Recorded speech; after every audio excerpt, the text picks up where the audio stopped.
Hello everyone, Julia here, and in this video I'm going to be sharing with you what a coral actually is. I'm going to talk about the anatomy and the physiology of the coral while I draw it out on the screen so that you can follow along and know all the body parts of the coral and how the coral actually lives as a colony and as an individual polyp. So let's get started. Okay, so we're going to go over the basic coral anatomy first. Coral anatomy. Okay, so the coral, what the coral actually is. The coral is a small and a very simple animal, and the functional unit of a whole entire coral colony is the polyp. So we're going to talk about the polyp. The polyp is shaped as a small column, and hard corals will typically have 6 tentacles, and then soft corals will have 8 tentacles. So we're going to draw first, oh that was really bad. We're going to draw first a hard coral colony. And we got the tentacles.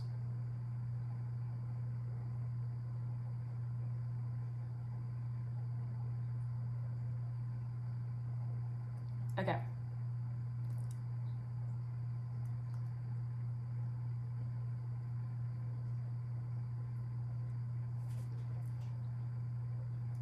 Okay, that's the coral.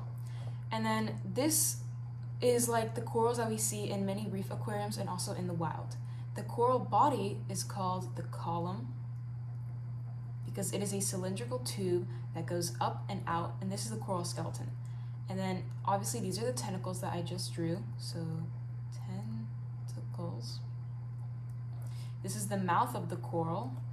This is where food comes in, and also waste goes out. So it's not actually just a mouth, it could also be served as a hole to excrete waste from.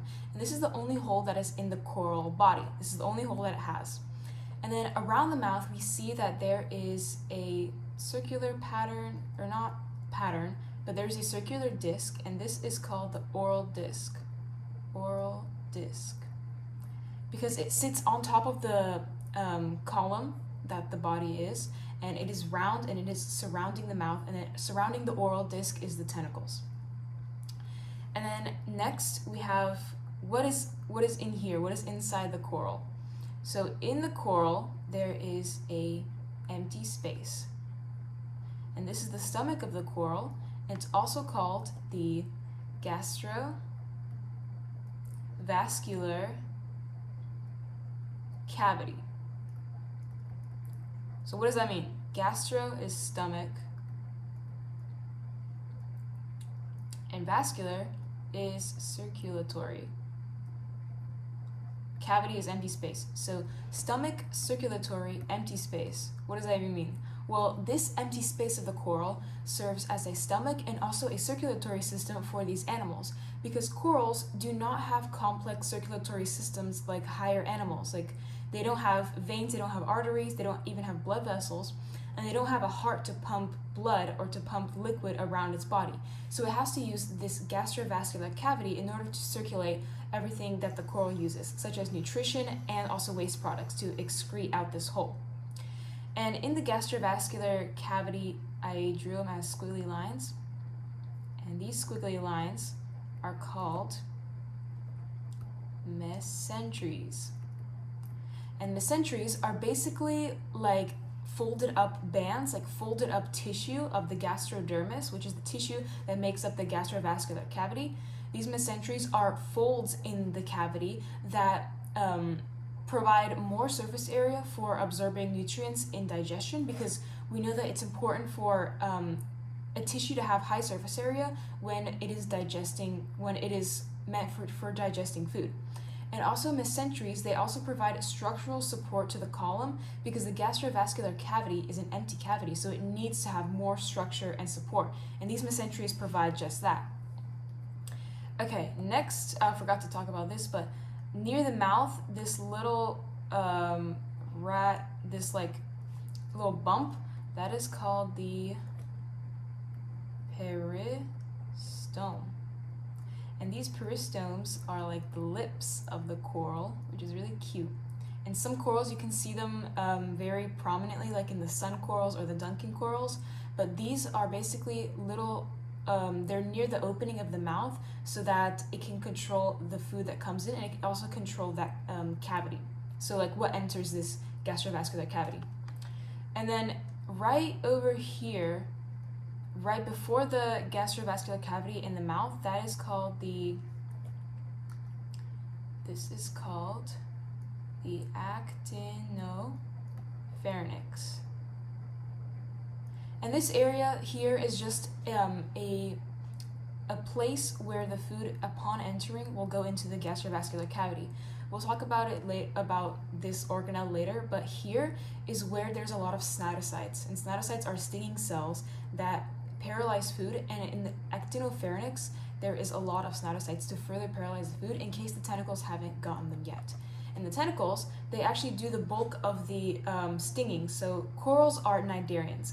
And in the phylum Cnidaria, they consist of the sea animals that sting. So like jellyfish, sea anemones, corals, all of those animals sting, and that's why they're called cnidarians. And so the stinging cells are called cnidocytes, because all the animals in this phylum sting, including corals. And the stinging is actually done on the tentacles, mostly. And you'll see that some corals have these bands of stinging cells, and these are nicknamed tentacle batteries. Tentacle batteries. Because they have a high concentration of cnidocytes. High concentration of cnidocytes, aka stinging cells. So because of this high concentration of cnidocytes, this is where the majority of the catching food and paralyzing prey will come from. And then the tentacles will then bring the food into the mouth, and that's how the coral eats. Okay, so we got that. And then we know that the coral is like this. It's a column, there's tentacles surrounding a mouth. That's also a hole to excrete waste from. But what is down here? Well, we all know that corals sit on a skeleton. So skeleton. And this skeleton in a coral is made out of calcium carbonate. Calcium carbonate. In fact, many of the skeletons in all animals, like humans or bugs or any animal that has an exoskeleton or an endoskeleton, mostly is made out of calcium carbonate. So that's what is made, that is a hard material, and that makes bones and skeletons in animals. And calcium carbonate is, the chemical formula is CaCO3. It consists of calcium and carbonate. And the skeleton in a coral colony, the whole entire skeleton that holds up the colony is called the corallite. But the skeleton that the individual polyp sits on is called the calyx. So there is a cup that the coral sits on, and it looks something like this, where it has alternating kind of septa. So what these are called septa. And the septa make up the cup that the coral sits on. So the coral sits on a cup that's called a calyx, and a calyx is in the corallite. It's shaped as a circular, it's like a circle, and then there are small like protrusions and like blades that come from the center, and they go out to the perimeter of the circle. I'll put a picture of a calyx of a coral because I think it's easier to understand it like that. But it has the radial symmetry, and this is where the coral, fleshy coral polyp, sits on top of the hard coral skeleton. So this is the coral skeleton. And then the coral skeleton will continue out to the coral colony. And then this is the calyx, but then this right here is called the coenosteum. And this means common skeleton. Because this is the skeleton that connects multiple polyps together. So this is one polyp, and then imagine there'd be another polyp right here. This skeleton will connect this polyp to this polyp. And then furthermore, there is tissue that runs down here, and this tissue is called the coenosarc. And this means common tissue.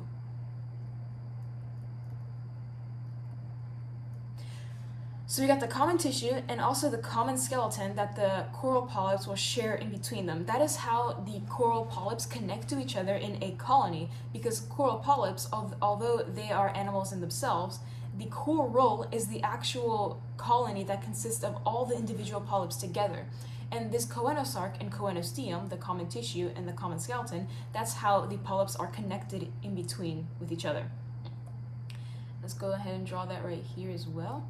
Okay, next, how does the coral polyp actually connect to the coral skeleton? Because calcium carbonate skeleton, that is a very hard material, and it's very like chalky and hard, and the coral fleshy polyp is very fleshy and soft and wet. So how does something like that connect to a hard coral skeleton? Well, there's actually a very important tissue layer, which we'll talk about in greater detail later, but it sits right above the coral skeleton. So it touches the coral skeleton, and it's not part of the coral itself, it's just the tissue layer that connects the skeleton together. And this tissue layer is called the Calicodermis. So calico, calcifying, or calcium, and dermis means skin. So calcium skin, it's skin that calcifies. So it's a layer of coral skin that actually builds this coral skeleton. It's the actual one that does biomineralization to make calcium carbonate and to make up that skeleton. And then that's the calicodermis. Oh, I think we forgot to mention the other dermises, but on the outside there is a layer of skin on the coral that sits on the outside. And I'm not going to draw it all the way, but the skin layer that's on the outside is called the epidermis. Epidermis. And this layer of skin, what it means is epi is out, dermis is skin. So out skin, skin that sits on the outside of the coral polyp. And this is also called the ectodermis, which means the same thing. So ecto means out or outside, and dermis means skin. So it has a layer of outside skin, and then it also has a layer of inside skin, which is the stomach skin, which is the gastrodermis. So I'm going to draw that right here. As a layer of the gastrodermis skin is the skin that makes up the gastrodermis, and the epidermis skin is the skin that makes up its outer layer of skin. So then this is called the gastrodermis. Gastrodermis. And this means, gastro means stomach, dermis is skin. So this is the skin that makes up the stomach cavity, this gastrovascular cavity. And this is also called the endodermis.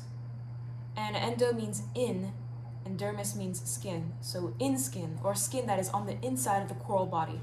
So we got the endodermis, and we also got the ectodermis. And endodermis and ectodermis, they go hand in hand because one means in, one means out. So this basically describes the coral as being a diploblastic organism. Diploblastic organism. Di meaning two, and like diploblastic, di is two, so this word means layers of skin. So 2 layers of skin. The coral has 2 layers of skin, and these organisms, or the whole phylum of Cnidaria that coral polyps are actually in as well, these are diploblastic organisms because they have 2 layers of skin, the epidermis and also the gastrodermis. So the ectodermis and the endodermis describes the 2 layers of skin, that's one on the outside and one on the inside. But there is another type of organism called a triploblastic organism. And these organisms have 3 layers of skin, which triploblastic organisms are more complex animals, but corals are not as complex animals, and that's why they're diploblastic. And they have 2 layers of skin, which is the ectodermis and then the endodermis, which we can see right here. Ectodermis is right here, and it is basically the epidermis of the coral, which sits on the outside, and the endodermis is the gastrodermis in the coral, and that sits on the inside.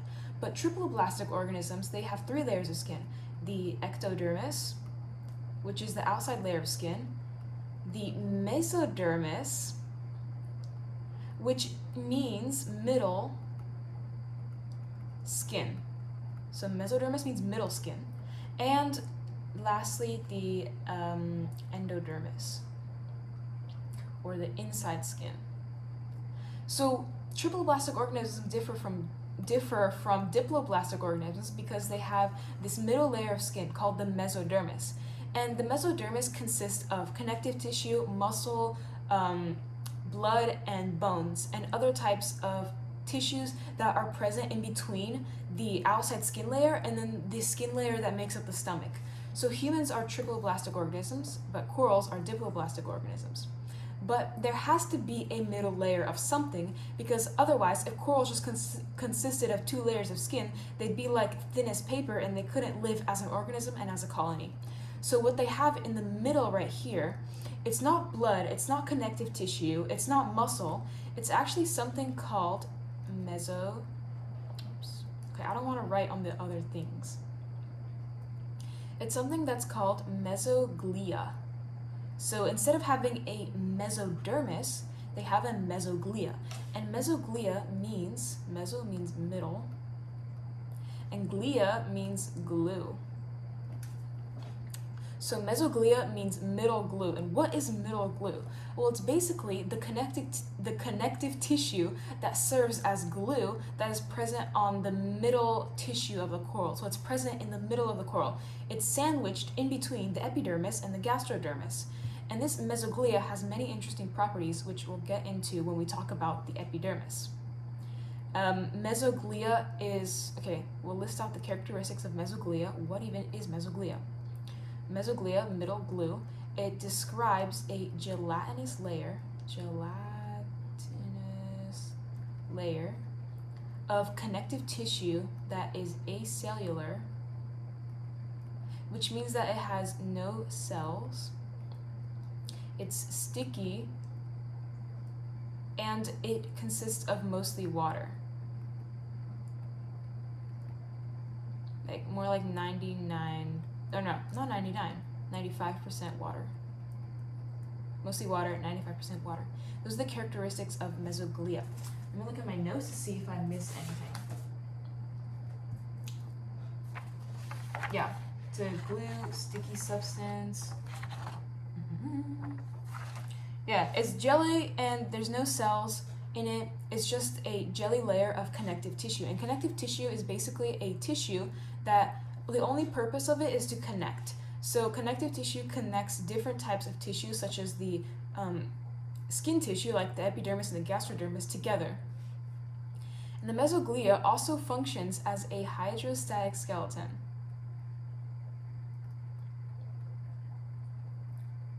For the corals.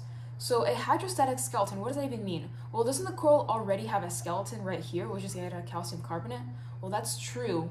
But the coral doesn't actually have any skeleton in the body. Like, it doesn't have any bones, like right here. So that's just going to be awkward. If there's no bones, it doesn't even have an endoskeleton, which is bones, and it doesn't even have an exoskeleton, which is hard plates on the outside, like how bugs have. How does the coral polyp even stand up? How does it even have that structure?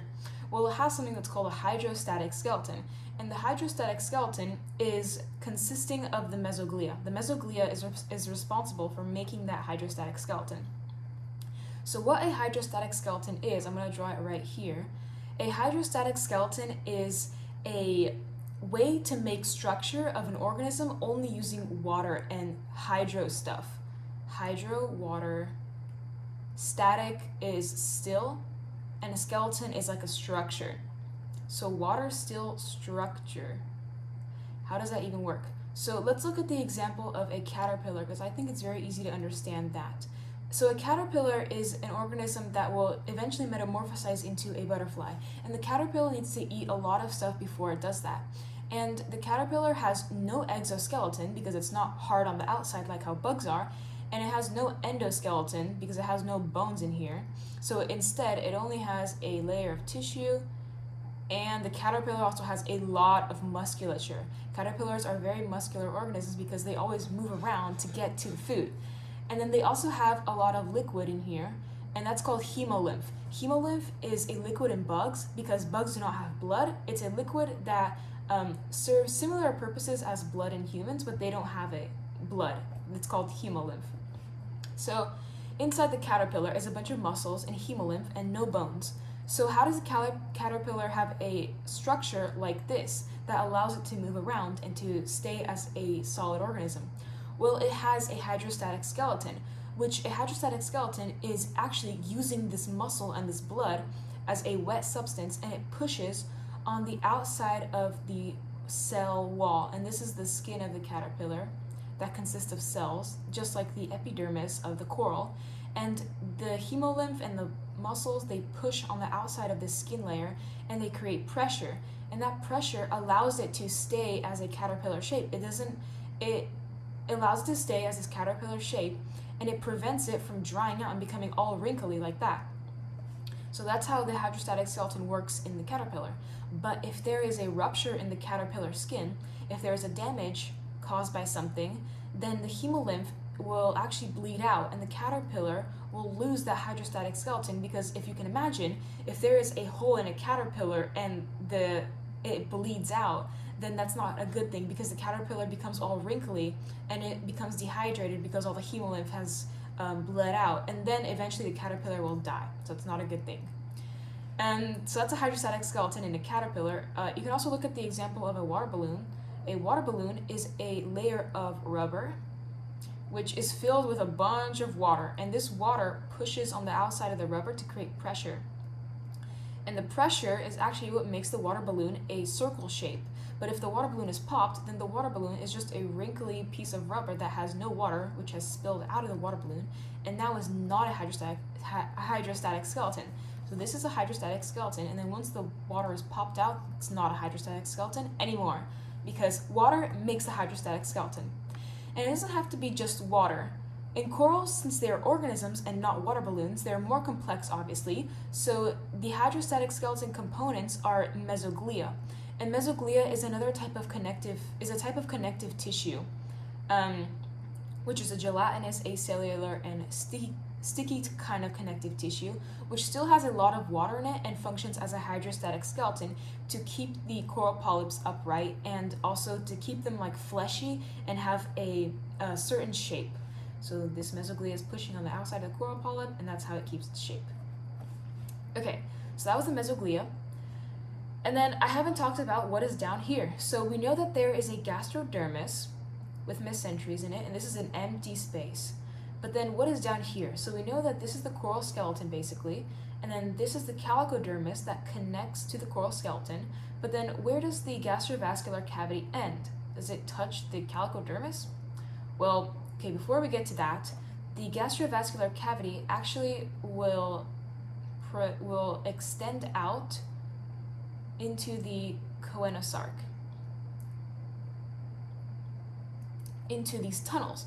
So the gastrovascular cavity will extend out into these tunnels, and these tunnels are called gastrovascular canals. And these canals are very important to the coral being a colonial organism. So these gastrovascular canals, what they basically do is they take the food that the coral polyp has digested, and then this allows them to share the food and resources to other coral polyps. And this is very important when there are baby polyps next to bigger polyps, because that means the bigger polyps can share the food with the baby polyps and help them grow. Because sometimes baby polyps are not that good at catching food themselves, and the bigger polyps can help out the baby polyps, which is what a colonial organism is. Every polyp shares resources with other polyps to help the whole entire colony grow, not just one itself. So these gastrovascular canals, they can share food with coral polyps. They can, since the gastrovascular cavity isn't just one for food, it's for also circulating stuff. They can also circulate whatever they need throughout the colony through these gastrovascular canals, which means that they can also signal to each other. So it's for food, it's for circulation and sharing. So let's say circulation. And I think this can also be a circulatory passage for waste to be excreted out of the coral polyp. And it's also for communication. these gastrovascular canals allow these coral polyps to communicate with each other. And then it's also right here, so it runs through the entire choanosarc, these gastrovascular canals. And that's great, but still, where does the gastrovascular cavity end? So the gastrovascular cavity actually ends very close to the calicodermis. It doesn't almost touch it, but it ends very close to the calicodermis. And then these mesenteries will come all the way down because they provide structure, and they come all the way down here. So this is the gastrovascular cavity. It ends very, very close to the calicodermis. And this is still the the gastrodermis, so this layer of tissue is still the gastrodermis. This is still the gastrodermis, and this is the gastrodermis. Anything that is, any tissue that is present in the gastrovascular cavity, that is gastrodermis skin. It's not epidermis skin, so this is gastrodermis skin too. And in between the gastrodermis skin and the calicodermis is another layer of mesoglia. It's just the same connective tissue that makes up the mesoglia that's present on the top of the coral. So this is a thin layer of mesoglia in between the calicodermis, which is right here, and the gastrodermis, which is right here, that sits on top of the coral. And that was it. This is the basic coral anatomy. So did I miss anything? Let me look at my notes. Oh, yeah. Okay, corals then, actually, I missed this, but it's a very important aspect. Corals have a layer of mucus that surrounds their epidermis. And it covers all of the epidermal tissues of the coral polyp, including the tentacles, the mouth, the center, the column, the body, and also the choanosarc. So the mucus layer runs around the whole coral. So this is the mucus layer. And this mucus layer has a lot of functions.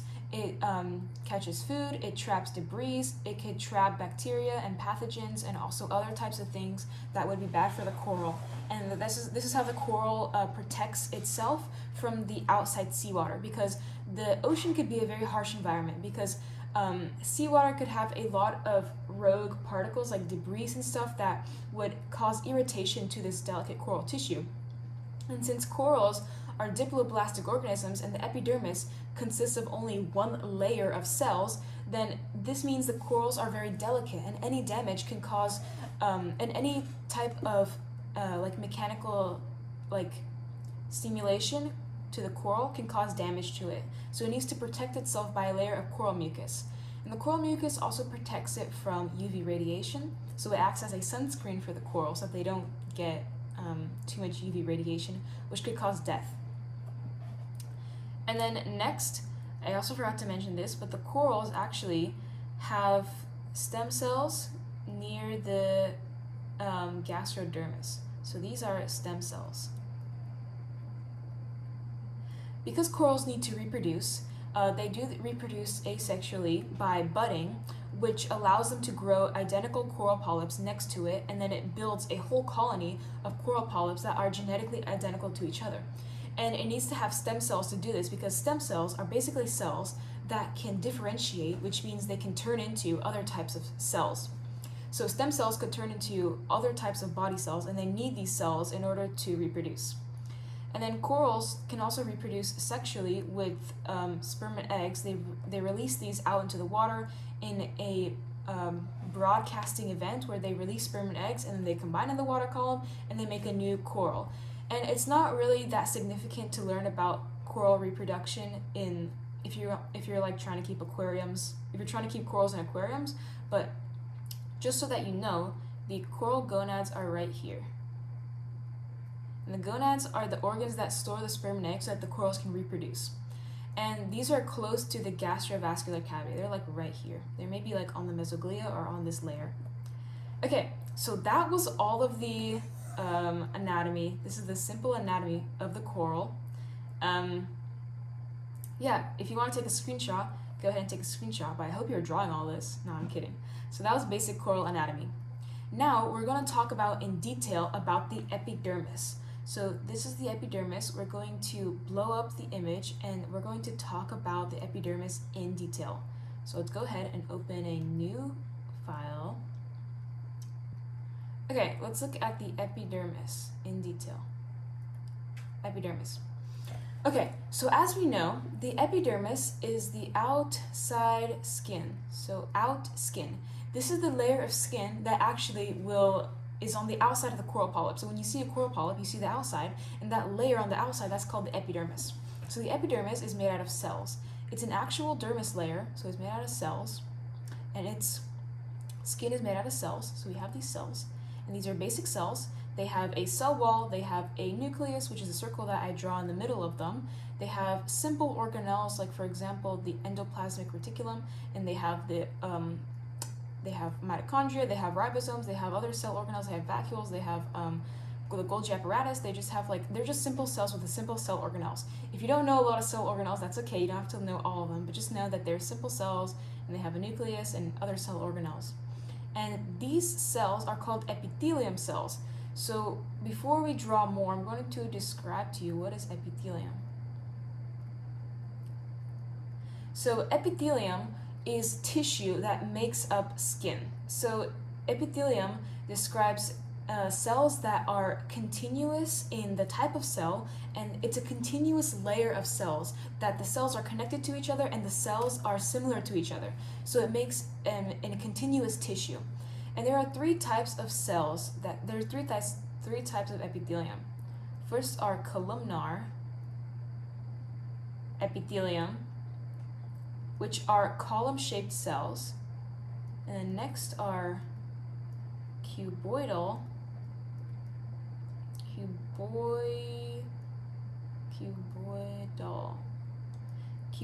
epithelium, which are cube-shaped cells, and then there are also squamous epithelium. And these are squished cells. So we got the squished cells, we got the cube-shaped cells, and we also got the column-shaped cells. And corals are usually made out of these column-shaped cells. That's why I'm drawing them as small little rectangles, because they're long like this. And what does epithelium actually mean? So epi is on the outside or out. And what does thelium mean? Okay, well, you might be a little bit surprised about this, but thele in Greek means teat. And teat is also another word for nipple. And the reason why epithelium is called that is because epithelium used to be a word to describe the tissue that is around the nipple. But people actually thought it would be better if epithelium was used to describe the whole entire layer of skin. So that's basically what it means. It's just like a layer of skin. And now we use epithelium to describe the skin layers and the cell layers that are on top of skin that is on the outside. So this epithelium makes up these coral polyps, right? Makes up the coral epidermis. And then, by the way, epithelium makes up the epidermis that's on top of the dermis.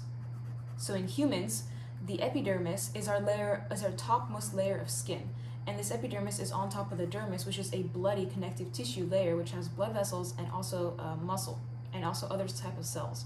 But this epithelium describes the cells that are compartmentalized that consist of the epidermis. And these are called epithelium cells.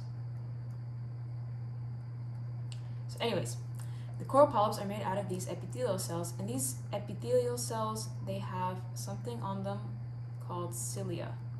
So let's go ahead and write. These are epidermal cells. And then they have something on it called cilia.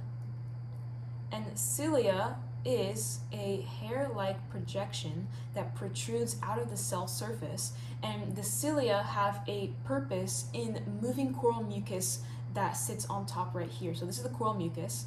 Oh, let's draw this real quickly. This is the seawater, so we don't get confused. This is the top, and this is the bottom, and this ends with the mesoglia.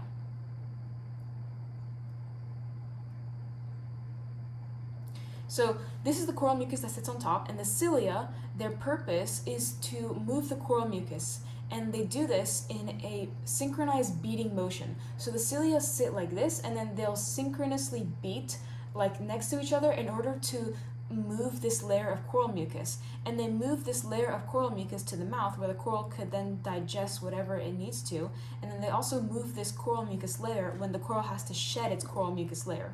So these cilia allow it to actually move and not stay on the coral permanently. And then, okay, let's write this layer, coral mucus. And then the coral epidermis doesn't just consist of these epidermal cells, because the coral also has to have other types of cells that do other purposes, just like cells that produce coral mucus. So in the epidermis, there are also cells that are embedded, and these cells are called mucocytes. So this embedded cell is a mucocyte, and muco means mucus, and cyte means cell. So mucus cell, it is a cell that produces coral mucus. And these mucocytes, they are not, in the epidermis, there isn't just mucocytes, and there isn't just epidermal cells. There are many types of cells, which we'll talk about later. But these are one types of cells, mucocytes, and they have a cell nucleus that is near the base of the cell. They also have other cell organelles like the mitochondria, of course, because the cells need that. But they also, the main part of these mucus cells is something that produces mucins. So let's write mucins. And mucins, what they are is they're basically a dried out form of coral mucus. So mucocytes won't actually produce coral mucus in itself. They'll produce something that's called mucins. And when these mucins combine with seawater, they expand 3,000 to 4,000 fold. So they expand 3,000 to 4,000 times the size, because they combine with seawater and then they make these actual coral mucus. So that means coral mucus is mostly seawater, and there's just a little bit of mucins that hold the structure together. Just like how we have jello, and jello is mostly water and gelatin. So you can think of mucins as being the gelatin to this coral jello, which is this coral jelly mucousy layer, and it makes, what makes this coral mucousy layer is the mucins combined with a butt ton of seawater, with a lot of seawater. So that's basically it. These mucocytes are, they produce coral mucus. Okay, next we have epithelium, and more cilia. Okay, and the next type of embedded cell in the epidermis is something called a cnidocyte. So here is our cnidocyte. And we talked about these a little bit earlier, and I mentioned that they are stinging cells. And they do actually mean stinging cells. Cnidocyte. This means stinging. Cyte is cell. So this is the stinging cell of the corals. And cnidocytes are concentrated highly on the tentacles, but there are also cnidocytes on the epidermis. And if we were looking at a cross-section of a tentacle, there would be a lot of cnidocytes. But even the regular epidermis has some cnidocytes still. Cnidocytes. Okay, and these cnidocytes, they have a cell nucleus, they have other organelles, and they also have a pocket right here, and they have also a trigger hair and an operculum. So okay, it'll be easier if I draw the cnidocyte in a bigger picture right here. So imagine this image blown up to be drawn right here. Okay, so the cnidocyte is a cell that looks like this, and it has an opening on the top, and it has this door that has a little lid, and this is called the operculum. Operculum. And operculum, what it means, it's not just a part of a cnidocyte. Operculum is a word used to describe anything that is opening, anything that is like an open door. So it's a door that opens this way when the cnidocyte is triggered.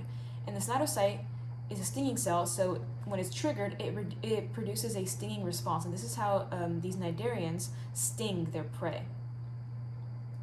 So the way it gets triggered is by touching something called a cnidocyl. This is a cnidocyl.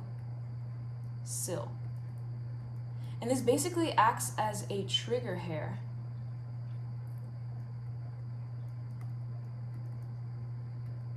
So when there is a mechanical stimulus, like for example, something bumps up against the coral, it will trigger this cnidocite to do the stinging mechanism. So cnidocil, this hair, it's a modified cilia. So modified cilia. It's just like the cilia that are present on the top of these epithelial cells in the epidermis, but it's not a true cilia. That's why it's called modified cilia, and it's called a cnidocil. And this trigger hair, this is the initial response giver that will send a signal to this cnidocyte to trigger the response. And okay, what's in the cnidocyte is there's a pocket, and then there's a nucleus here, and then there's other cell organelles like the mitochondria. I'm drawing the mitochondria right now. This is the nucleus. And then the actual stinging cell, so the stinging cell, the actual cell is this part. So this is the actual cell, like this C shape that's right here. But this inside, this is the actual organelle that does the stinging, and this is called the nematocyst. Nematocyst. And nematocyst means thread. So nemato means thread, and cyst means bag. So what is thread bag? What does that even mean? Well, okay, so bag is basically, cyst is a bag. Cyst, when we think of cysts, we can think of them as bags or pockets or like protrusions. Like when we think of cysts on skin, we think of like blisters or pimples on the surface of skin. So they're like bags. And then thread, what does that mean? So thread is just thread, and there's actually a thread inside this bag. And this thread is part of the coral stinging mechanism. So this thread is connected down here to the cell, and on the tip of this thread, it's wound up inside this bag, and on the tip of this thread, there is a barb. There's a sharp barb that is like a mini harpoon. So a harpoon is a weapon that has a string, and it has a sharp barb attached onto it. And fishermen use harpoons in order to catch fish. So you throw the harpoon in the water, and the barb will catch a fish, and then you can reel back the string so you can get the fish. So that's what a harpoon is. And the coral cnidocytes and the nematocysts are basically like mini harpoons, and they use this mechanism in order to sting prey or predators. And then inside the bag, there's also venom. Okay, now let's draw another cnidocyte. Oh, that was big. To describe the mechanism. So that's the cnidocyte. There's the nucleus, cell organelles. Okay, now once this trigger hair is triggered by a mechanical stimulus or a chemical or mechanical stimulus, it causes the operculum to open. So the operculum opens this way, and then the thread will get right here, and the thread is still wound up because it takes a little while for the thread to become unwound up, but the barb will start to stick out to the front like this way. So previously, when this cnidocyte is inactive, the barb faces downward. It faces down like this towards the cell base. But when the operculum opens and it's triggered, the barb will actually face outwards like this. And then furthermore, after this trigger, the cnidocyte, the operculum fully opens here. The trigger hair has been triggered a long time ago, like in this first step. And then the last phase of the stinging mechanism is when the thread and the barb is fully discharged, and it has penetrated into the tissue of the prey or the predator. So the barb is sharp, and it causes mechanical damage to the tissue of the predator. So it stabs into it here. And then the thread is attached still to the cnidocyte, but it's fully discharged. And then, let me draw the nucleus because I forgot to do that. And yeah. Okay, so this thread is fully discharged. And the way it causes a stinging sensation, like for example, when we get stung by a jellyfish, it causes a stinging sensation. And it's not just because of the tiny barb, which is not even, a tiny barb, it does not elicit such immense pain, such as stinging. So where does the stinging come from? Well, inside the bag, inside the cyst, inside the nematocyst, this thread bag, there's also venom. And this venom, now elicits the painful stinging response. And the way that the venom goes from the bag to the victim is the thread is actually hollow. And also the barb is hollow. And the venom travels through the bag, up the thread, and into the tissue of the prey or the predator. And this causes a painful stinging. Because venom causes a reaction where the tissue gets inflamed, it gets red, it gets swollen, and it starts to sting and to burn and really hurt. There are cnidarians such as the box jellyfish, which inflict a very, very painful sting to humans, and it can even cause death. But there are other cnidarians such as corals, which do have this same exact stinging mechanism as box jellyfish, but they don't have as potent of a venom, and they do not affect humans at all. So when you touch a coral, humans are too big to feel the pain and feel the sting of the corals, but they're not big enough to feel the pain of the box jellyfish sting. So this thread is hollow on the inside, as well as the barb. So the barb is actually hollow on the inside too. And that's how the venom travels through the cyst, through the bag, through up the barb, up the thread, and up the barb. And that's how it gets stung. And that's how the prey gets stung by this mechanism. So this mechanism obviously starts with a trigger and then opens the operculum, and then the thread will discharge and sting into the tissue of the unlucky prey or predator. So corals, they have these stinging cells in order to sting prey, in order to eat them.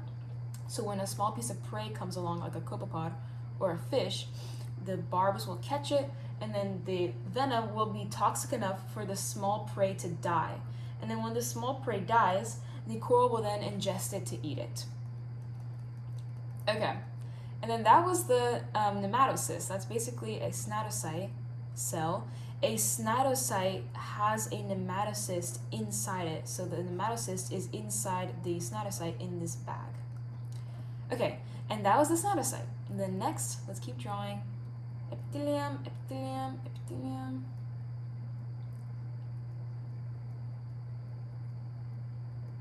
So the next type of cell that the cell has is a nerve cell.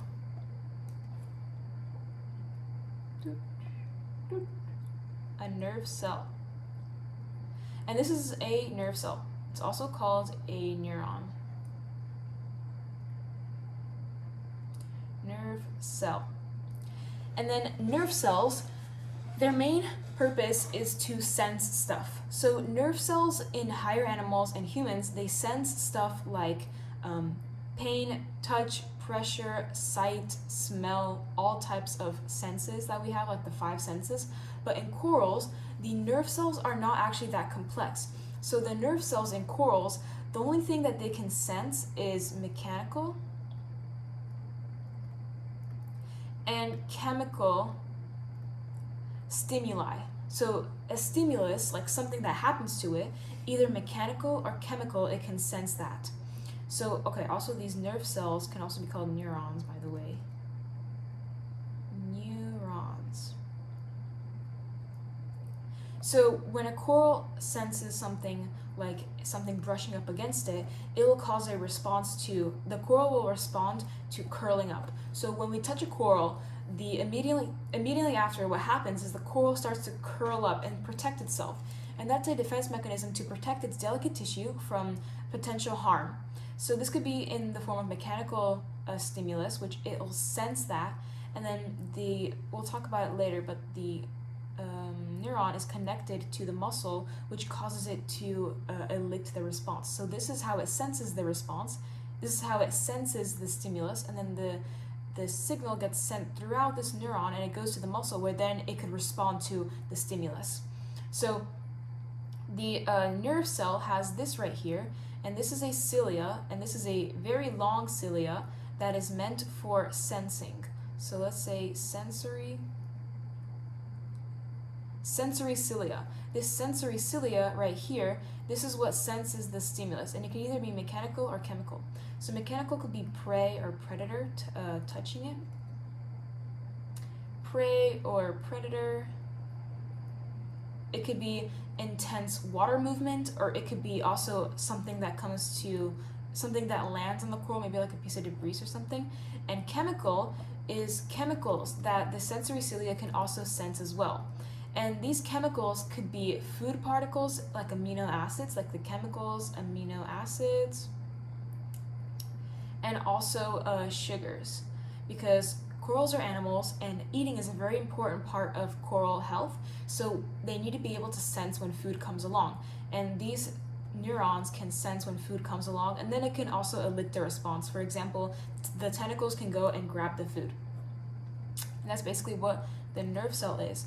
And corals have many of these nerve cells. So these nerve cells are embedded all over the epidermis and all over the coral body. But the nerve cells will never actually come together as one part, as one thing, because the corals do not have a central nervous system, because they don't have a brain, they don't have a spinal cord, so they do not have a CNS. They don't have a central nervous system. No. Instead, they have something called a nerve net. A nerve net. And a nerve net is basically a collection of a bunch of these very simple nerves. So corals do not sense pain because they are not complex enough to sense pain, and they don't even have any sort of nervous system that is like a brain or a spinal cord. They don't have a central nervous system where the stimulus can go and then send signals. It just has these simple neurons. So it has this nerve net. And the neurons are very simple in corals, and they cannot sense pain. So corals cannot sense pain when we frag them or when we cut into the corals. They don't sense pain. They don't sense sight. They don't sense smell. They can only sense mechanical, like this very simple mechanical and chemical stimulus to keep them alive and to keep them fed. So basically, that's the nerve cell. Next, let's draw more epithelium. Epithelium. And then these all have cilia on top of them. Okay, and then the next cell that is embedded in the epidermis is something called a pigment containing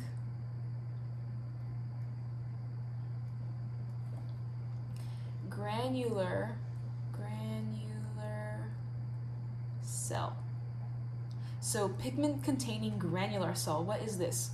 Well, it's basically a cell that contains pigments in small granules. So there are small granules, and this cell has pigments in them. So let's draw the cell right here. This is a blown-up image of the cell. And this type of cell, basically all it does is it has granules and it has pigments in the granules. So not really a special type of cell. It's just a cell that has these pigment pockets. And the pigments that this cell has are coral pigments. So not to be confused with zooxanthellae, zooxanthellae are a type of algae that coral have a symbiotic relationship with. The algae live in a coral cell, and the algae will photosynthesize sugars for the coral in a symbiotic relationship. And this algae is called zooxanthellae. But these pigment-containing granular cells are not zooxanthellae. It has different types of pigments than chlorophyll, so not to get the wrong idea. But these pigment-containing granular cells, they don't have photosynthetic pigments in them. They just have pigments that the coral produces. And these pigments, they're still very important to the coral health and coral biology, because zooxanthellae will photosynthesize, but these pigments will actually help zooxanthellae, because these pigments can actually change the wavelengths of light, so that the light will enter the coral polyp, will enter the gastrodermis, where the zooxanthellae are actually present. The zooxanthellae are present in the gastrodermis, not the epidermis. Notice how I didn't draw any cells containing zooxanthellae in it, because there's no zooxanthellae in this epidermal layer. But there are pigment-containing granule cells. And these pigments are just coral pigments that the corals produce. These could be pigments to protect it from UV radiation, and these could be pigments to obviously change the wavelengths of light so that it reaches the zooxanthellae in a better wavelength so that it could further photosynthesize better. And that is how corals have so much different colors, because zooxanthellae, they do photosynthesis, and photosynthesis requires a pigment called chlorophyll, which is green. And corals, not all corals are green. In fact, corals are very, very colorful. And that is due to other coral pigments apart from zooxanthellae. So that's basically what these do. And the pigments are contained in small granules inside the cell. And that's why they're called pigment-containing granular cells. And these pigment-containing granular cells are also in the gastrodermis, which we'll get into later. But yeah, those are the pigment-containing granule cells. And they're what give the coral its color. Okay, and basically, let me look at my notes real quick. Yeah, those are all the cells that are in the epidermis. So these cells, we talked about the mucocyte, the cnidocyte, nerve cells, and pigment-containing granule cells. Those are basically all the special cells embedded in the epidermis. And of course, the epidermis is mainly consists of the epidermal cells, which are these columnar epithelium. So let's continue. I'm going to finish drawing this columnar epithelium layer, this cell layer, right there. Okay, done. And then all of these cells also have cilia, right, like that. Okay, and then the coral mucus, let's extend it out all the way as a layer like this. So this is seawater, this is coral mucus, and this is the actual epidermis. So this is the actual epidermis. And what does the coral mucus have in it? Well, I briefly went over it, but let's do it again. It has food particles, because the coral can catch food with it, and also the cilia can then move the food to the coral mouth where it can eat it and ingest it. The coral mucus layer could also have bacteria in it, and like stuff like viruses and other types of pathogens, and also just debris that the coral caught, that the coral mucus layer caught. Debris. So food, bacteria, viruses, pathogens, debris, whatever is floating around in seawater will get into the coral mucus layer. And the coral mucus could either shed its mucus layer or then eat the food in the coral mucus layer. It could expel coral mucus out of its mouth. It could eat up the coral mucus that is on top of it in its mouth. So it has a lot of control over this coral mucus layer because it has cilia and it also has mucocytes. Okay, next, what is underneath the epidermis? So this is the epidermis, but what is underneath it? Well, we know that there is mesoglia here, but there's actually something else that is in between the epidermis and the mesoglia. And this right here, this is a layer of muscle. So muscle layer.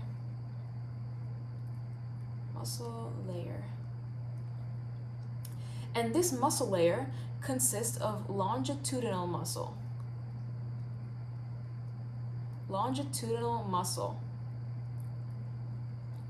So before we get into that, what is muscle? So muscle, the main purpose of muscle is movement. In all animals, in humans, dogs, corals, and fish, the whole purpose of muscles is to allow the animal to move. And animals have muscles, so corals also have muscles as well. And muscles will contract and relax, and that's how it moves. So muscle cells, when they contract, they get shorter. And a muscle cell, this is a muscle cell.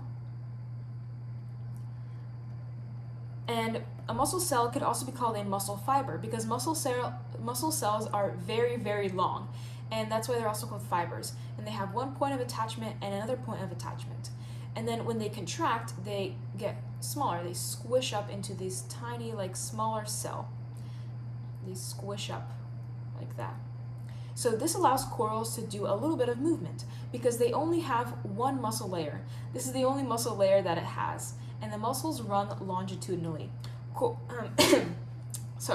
Corals do not have a complex muscular system like humans where the muscles are like, we have a lot of different types of muscles and they're attached in many places. Corals have just a small layer of muscle. And this muscle layer is present in the bottom of the epidermis and also the gastrodermis, which we'll get into later. But the gastrodermis is a circular muscle layer, but the epidermis is a longitudinal muscle layer because the muscles run this way. They run longitudinally. So if we took a cross section of a coral polyp, where if we took a coral polyp and we cut it like this, and we looked at the epidermal layer, the muscle fibers would be arranged longitudinally. So that's why it's called the longitudinal muscle layer. And so this allows the coral polyps to contract a certain way because the contraction and the movement of the muscles control how the coral moves. So, okay, let me say that again. the way that the muscles are arranged controls how the coral moves. So I'm going to go ahead and draw a coral polyp right here. This is the coral polyp, this is the body, this is the mouth, this is the gastrovascular cavity, and this is the basement membrane. So coral muscle is present like this. The muscle fibers run like this in the epidermis. And these muscle fibers allow the coral to contract down and up.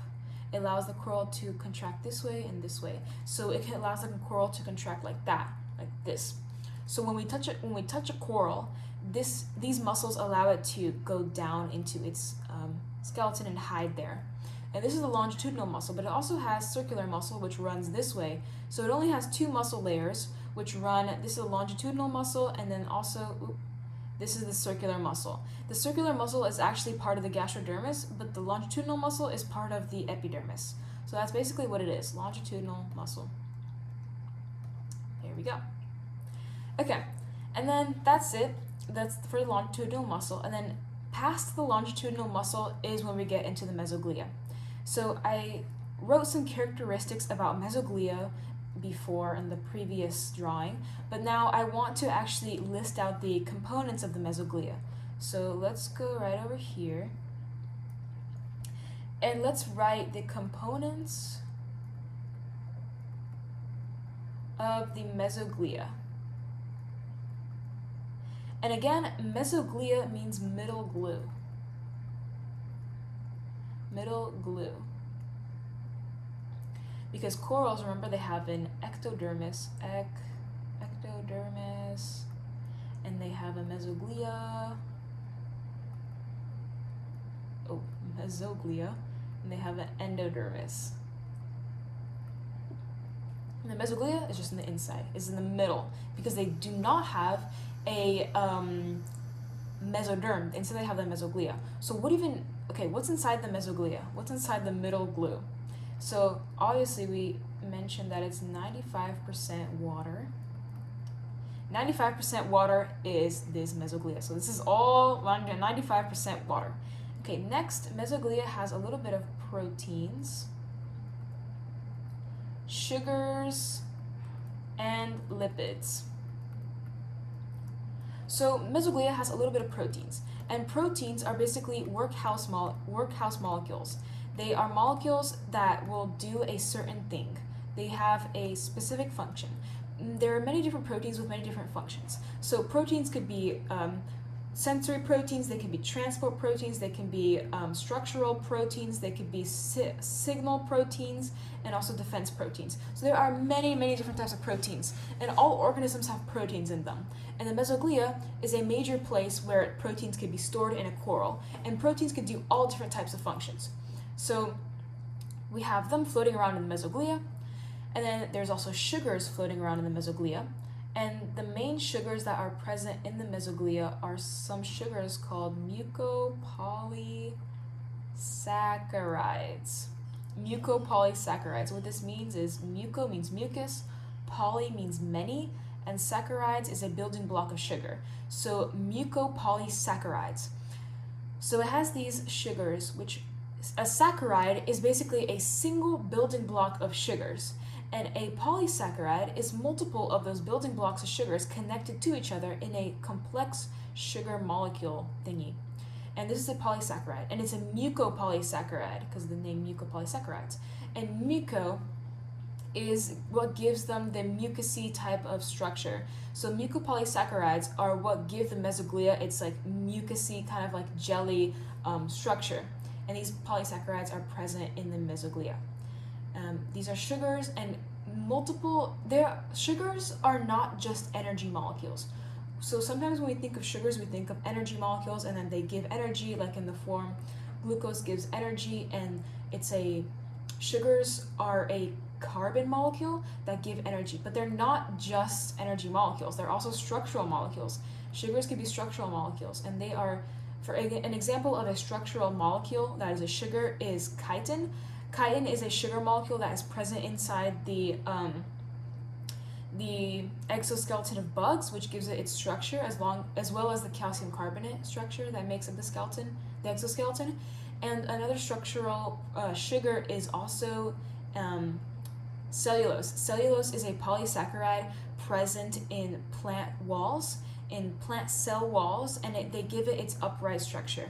So this type of sugar in the coral mesoglia serves as a structural molecule. And then lipids. So lipids are basically fats. Lipid is another word for fats. And corals, they have some fats present in the mesoglia, just very little bit. And these are basically storage molecules, because fat is a storage molecule for energy. And whenever corals need it, they can use this energy stored in these fat molecules. And then next, the coral's mesoglia also has collagen fibers. Collagen fibers. And collagen fibers, they're what they sound like. They're long fibers. And the mesoglia has a lot of collagen fibers because it's a very, very important connective tissue. Collagen is a very, very important connective tissue that consists of, collagen fibers. When we say that stuff are fibers, they are mostly proteins. So collagen fibers are a type of protein, and they're a type of connective protein that is in the shape of a fiber. And then these fibers will intertwine with all the molecules in the mesoglia, and then they'll also be responsible for keeping the muscle layers and the cell and the epidermis connected to the mesoglia. So there are a lot of collagen fibers near the muscle layers and also the gastrodermis layer in order to keep the mesoglia even connected to it, because otherwise the skin layer would just peel off very easily. So a lot of higher animals also have collagen too, like humans have collagen in their skin, a lot of collagen in their skin, which gives it its strength and also flexibility. So if my skin had no collagen and you would like pinch your skin, the skin would rip off if I had no collagen. So collagen gives skin the ability to not rip off when pulled, which gives it its strength, which is very important. And since mesoglia, again, is a connective tissue, it has a lot of these collagen fibers. And the collagen fibers, they have to be made in a certain way. So there's also a cell in the mesoglia called a fibroblast. And fibroblasts are cells that make collagen fibers. Because collagen fibers, they can't make themselves, proteins cannot make themselves, there has to be a cell that makes proteins. And since collagen fibers are proteins, they have to be made by a certain type of cell, which are called fibroblasts. And fibroblasts, by the way, fibro means fiber. And blast, what does that mean? Well, blast in Greek or Latin or Greek means new life. Or developing. So fiber, new life, developing fiber. So it's basically a cell that develops collagen fibers, a cell that makes up collagen fibers. Okay, and then I previously said that the mesoglia has no cells in it, that it's acellular. So why am I saying that there's fibroblast cells in the mesoglia? Am I lying about that? Well, no. The mesoglia is still an acellular layer, but it has interstitial cells in it. So it doesn't consist of many cells close together like this, like how the epithelium is many cells packed in close together and they're continuous. The mesoglia is not a continuous cell layer, it's just mostly glue. It's like mostly water, like we said. It's mostly water, like we said. But there are some interstitial cells, like these fibroblasts, which doesn't count. So they don't count as an epithelium. They are just interstitial cells that float around in the mesoglia, and they don't make up the mesoglia. They're just parts of the mesoglia. That's why the mesoglia is still considered acellular, because a cellular layer would be a layer that's made completely out of cells, not completely out of water and proteins. Okay, and then the next type of cell that the mesoglia has is a cell called an amoebocyte. An amoebocyte. And this is basically an amoeba cell. An amoeba cell. So, okay, what is an amoeba? Well, an amoeba is actually an organism. And an amoeba is a type of organism that's not a plant, it's not an animal, it's not a fungus, and it's not a bacteria. It's still a eukaryotic organism, which means it still has a nucleus, but it's something that's called a protist.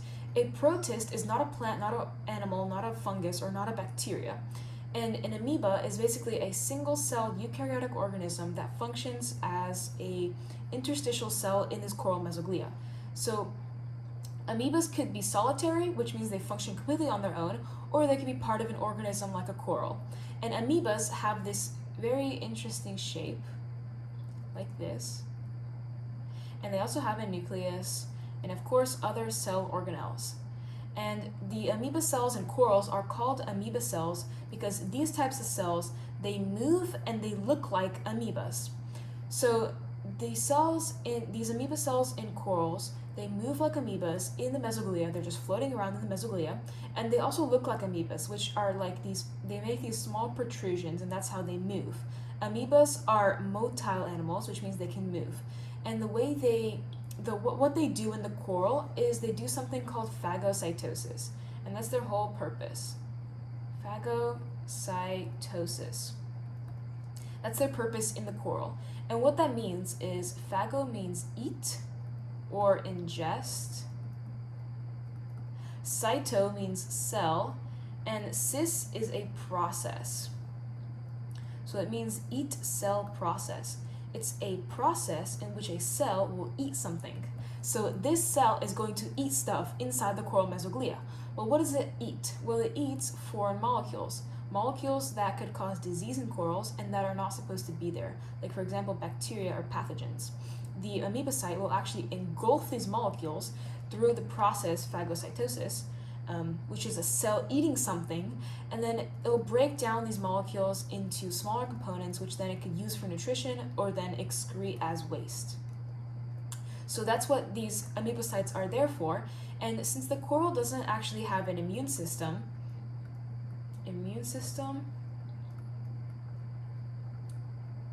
no. It does not have an immune system, just like it doesn't have a complex nerve system or a complex circulatory system. It relies on these amoebocytes to do phagocytosis in order for the coral to still have some immunity and to stay safe and to not be infected by pathogens and viruses and bacteria. So that's why it has the amoebocytes. It functions kind of as a immune system for the corals because they do not have a complex immune system. They just have these small amoebocytes. Okay, so that was a lot, obviously. Let's recap. Okay, so this is the epidermis. This is the actual epidermis layer. We got the coral mucus, and then we have the cilia, and then we have the muscle layer, and then we have the mesoglia, which consists of all of these things. And yeah, this is basically the epidermis. I'm going to put it like this in case you want to take a screenshot of this, or you could just draw it along as I'm drawing it along. But this is basically the epidermis. Alright, so the next tissue layer that I want to talk about is the gastrodermis, because corals have the epidermis, the gastrodermis, and the calicodermis, and we'll go over all of those dermis layers. But now let's go over the gastrodermis. Gastrodermis. And remember, the gastrodermis is the stomach, skin. So this is the skin that makes up the stomach. And then this is the inner layer of skin, which is also why it's also called the endodermis, because it means inside skin. Remember, endo, in, dermis, skin. So this means in skin or stomach skin. So since it's inside the coral polyp, we're going to start with the mesoglia here. Mesoglia. And then here it ends with the gastrovascular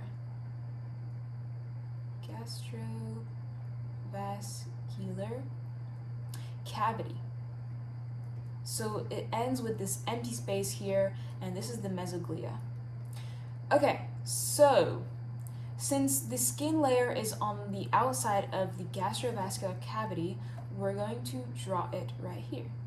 And since this is also a dermis layer, it's also going to be made out of epithelium. So epithelium, epithelium, epithelium. And this epithelium this is cuboidal or cuboidal to columnar epithelium. So remember when we talked about the epidermis, we noted that there was squamous epithelium, cuboidal epithelium, and also columnar epithelium. In the gastrodermis can be made out of cuboidal to columnar epithelium. So we can have either cuboidal or columnar epithelium. And then these epithelium, they do not have cilia on them. Instead, they have something called microvilli. So microvilli are these small projections of the cell that increase surface area. Okay, so let's draw those. These are the gastrodermal cells. Let's label gastrodermal cells.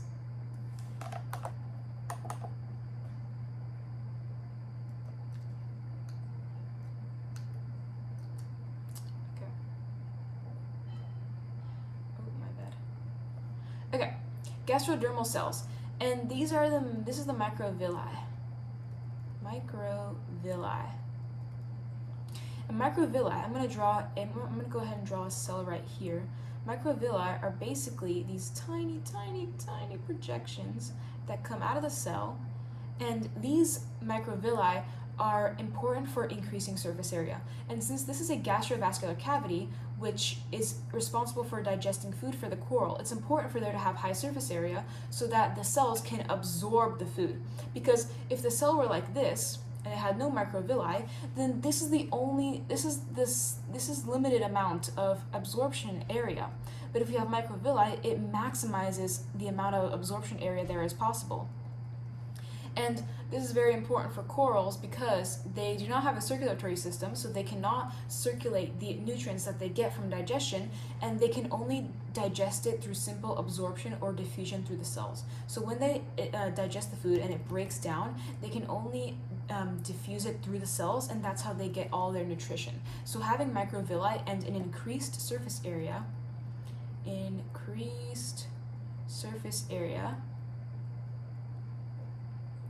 is very important for the coral because it allows them to have a more efficient way of digesting only from having a different structure. So that's what they have in here, and those are epithelium cells. And then they also have another type of cell, which is a cuboidal cell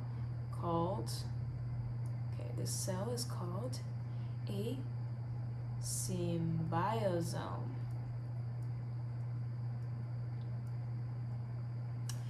And then these symbiosomes, what this means is symbio means together. Sim means together, bio means life, and some is a cell, or some is a cell compartment. So these mean together life. What is together life? Well, together life is the coral living with a zooxanthellae. And remember, we talked about zooxanthellae. So zooxanthellae are basically these small unicellular dinoflagellates that live inside corals, and they actually live in the gastrodermis layer, and they live embedded inside these certain cells. And these certain cells that hold the zooxanthellae are called symbiosomes. Symbiosomes. And this right here, this is the actual zooxanthellae.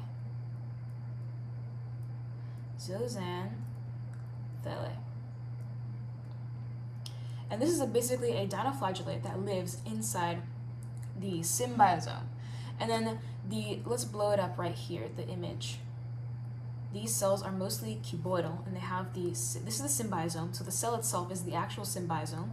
It doesn't have a nucleus, it doesn't have a lot of mitochondria, it doesn't have very complex cell organelles, because the main purpose of this cell is to house a dinoflagellate, which is the dinoflagellate right here. And the dinoflagellate does have a nucleus, and it also has thylakoids and other types of cell organelles that help it do photosynthesis.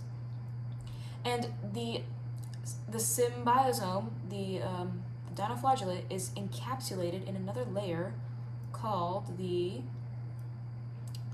perisymbiont.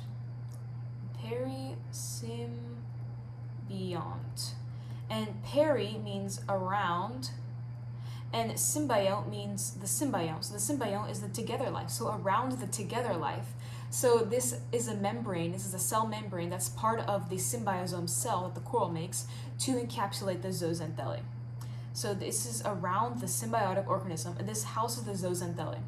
And I drew one dinoflagellate in a single cell, but the truth is that these cells can have multiple dinoflagellates. So these cells could house multiple dinoflagellates, which all live inside the cell, and they do photosynthesis in order for the production of glucose. So photosynthesis uses carbon dioxide and water with the power of the sunlight to make glucose and oxygen.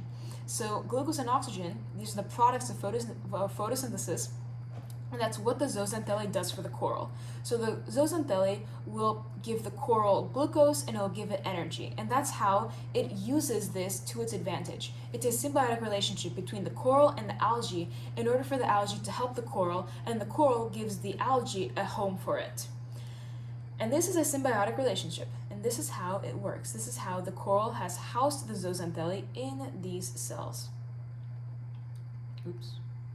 What I'm drawing is the cell membrane that's part of these cells.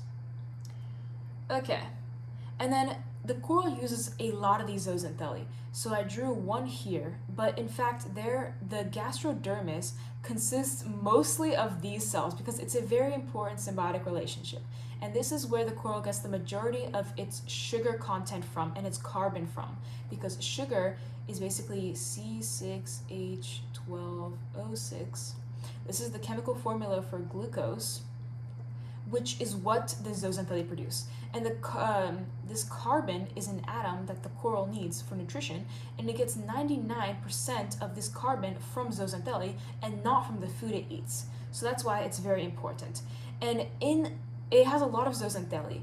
In a single centimeter by centimeter space, it could have up to 1 million zooxanthellae.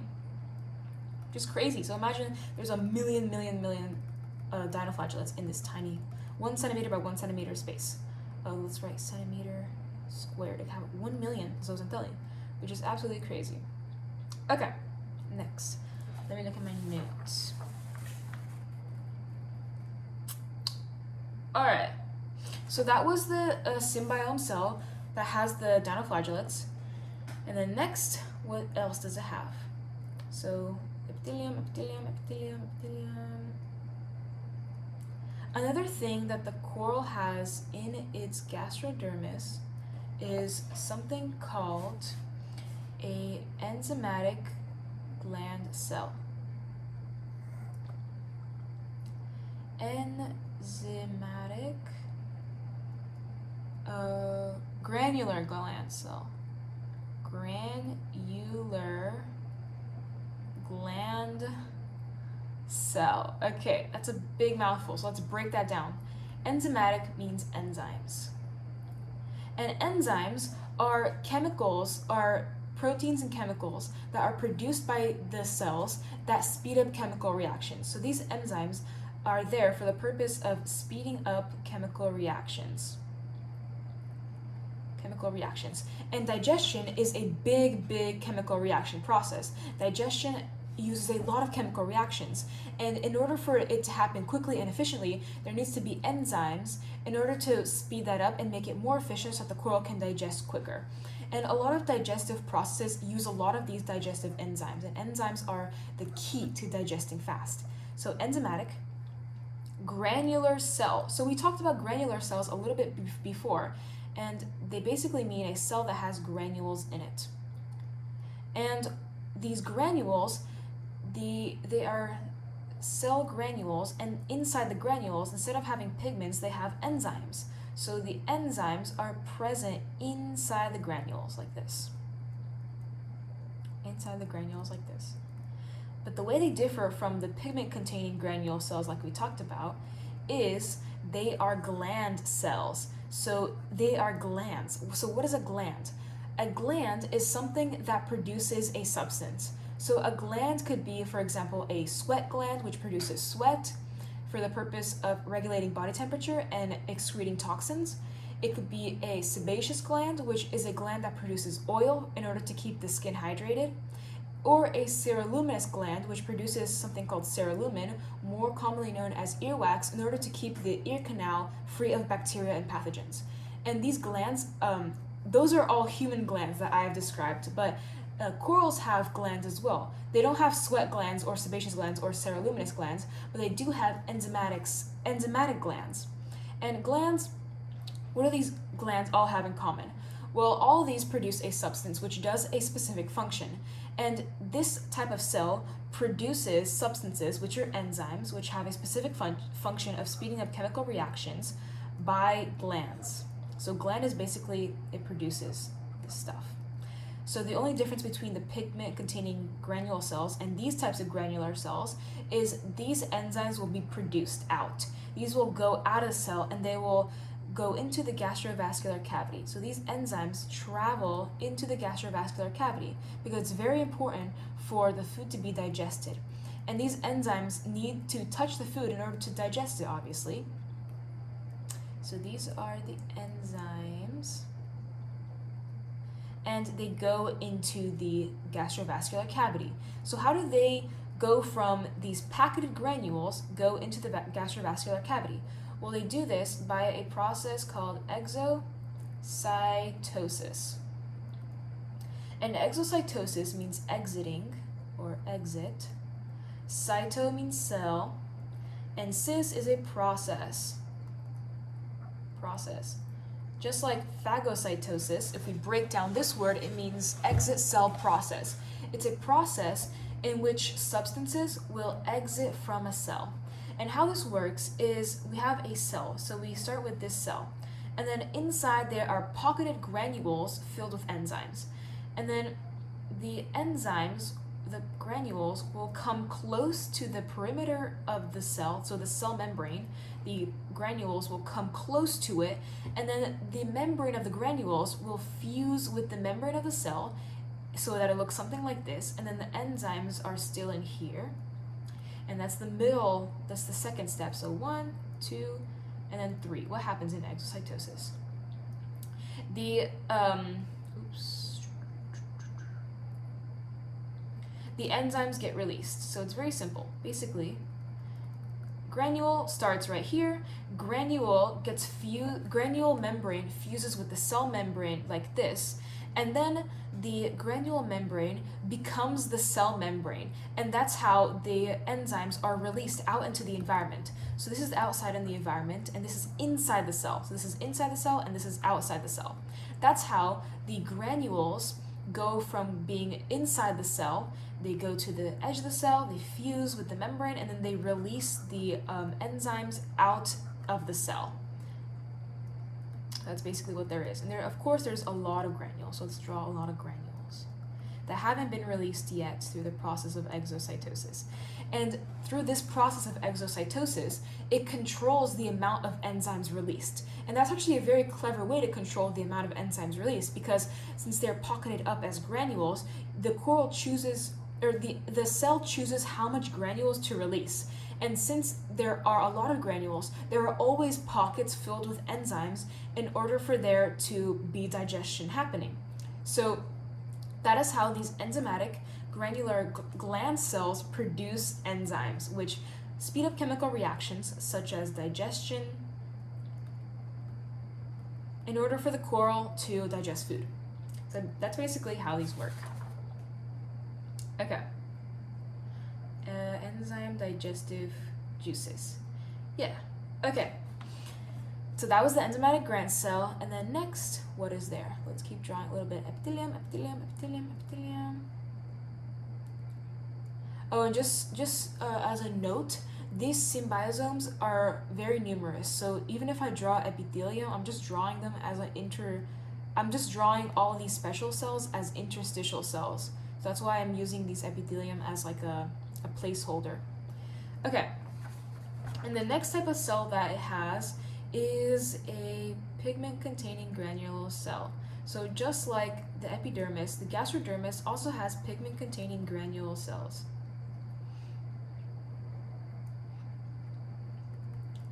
Pigment-containing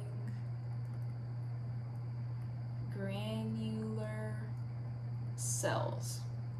And I'm not going to go into detail because I just did that when we talked about the epidermis, but they're the same as the epidermis. And the pigment-containing granule cells, they differ from these enzymatic gland cells, because notice I didn't write gland here, because they are not gland cells, because a gland, the main purpose of it is to produce a substance, is produce a liquid. A cell produces a liquid. Oops. Oh, that was such a good water drop. Okay. A cell produces a liquid. And these don't really produce pigments. They just want to keep the pigments contained in the granular cells. And these pigments are coral pigments. Like, for example, the fluorescent pigment that causes corals to fluoresce under blue light. Oh, yes. Okay, and these are the pigment-containing granule cells. Okay, next, there's more epithelium. With the microvilli, remember that? Okay, next, another type of cell that is in the gastrodermis is another cnidocyte. Oh my gosh, why is there cnidocytes in the gastrodermis? Well, sometimes the gastrodermis could have a little bit of cnidocytes, like stinging cells, because food that enters the coral mouth could possibly still be alive. So you still want to have some cnidocytes in order to paralyze the food in case of it still being alive. And usually in the coral polyp will have cnidocytes. Okay, pretend this is the gastrovascular cavity. And these are the tentacles of the coral. And this is the body of the coral. And remember we talked about there's a coral body part here, and it's called the actinopharynx. The actinopharynx is part of the gastrodermis, but it has a little bit more cnidocytes than the other gastrodermis part because it is close to the mouth. And in case of there being food that is still alive, when it goes down into the gastrovascular cavity, it passes through the actinopharynx. And the actinopharynx is the final place where the prey has the chance to die and the coral has the chance to kill the prey in order to eat it later on. So the coral wants to kill its prey before it eats it. It cannot digest it alive. So that's why the actinopharynx has a lot of these cnidocytes. And even though this is the gastrodermis and the main purpose is digesting, it still has a little bit of cnidocytes in case there are still prey that is alive. So that is where there's a lot of cnidocytes here. And also we talked about mesenteries, which are the folds in the skin that give it structure and surface area for digestion. And there are certain bands of these mesenteries which are called not cnidoglandular, but let me look at my notes. Oh yeah, they are called cnidoglandular bands. Cnidoglandular bands. Yeah, so these cnidoglandular bands on the mesenteries are basically like these small sections of the mesenteries that have a band of many cnidocytes, and these function to kill prey that hasn't been killed yet when the coral has captured it and has ingested it in the stomach. So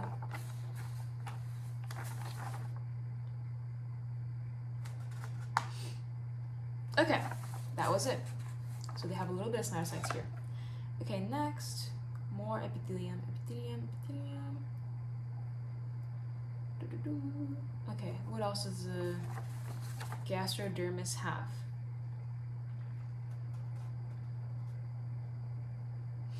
Okay, I think that's all. So the gastrodermis has these symbiosomes, which have the zooxanthellae in it, and these are present in high numbers in the gastrodermis. So I drew a lot of these epithelial cells, but in reality, most of these cells would actually be these symbiosomes. I just drew one symbiosome to show you that these are special cells embedded in the gastrodermis. There are also these enzymatic granular gland cells, and there are also these pigment-containing granule cells, and also these cnidocytes. So, okay, let's label cnidocytes because there's also cnidocytes. But those are the 4 special cells that are embedded in the gastrodermis.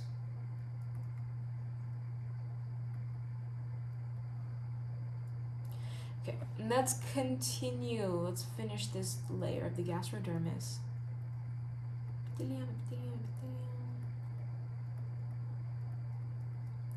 And then these have the microvilli on it. Okay, and then these we finished drawing the gastrodermal layer, but what is on top, or no, this is on top, this is on the bottom.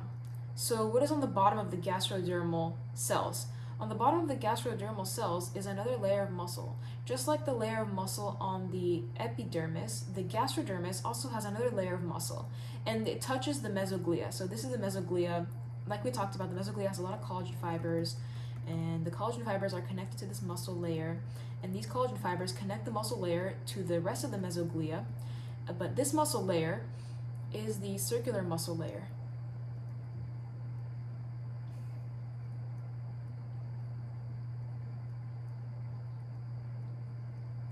So circular muscle layer. So why is it called circular muscle? It's because this muscle runs circularly in the coral polyp.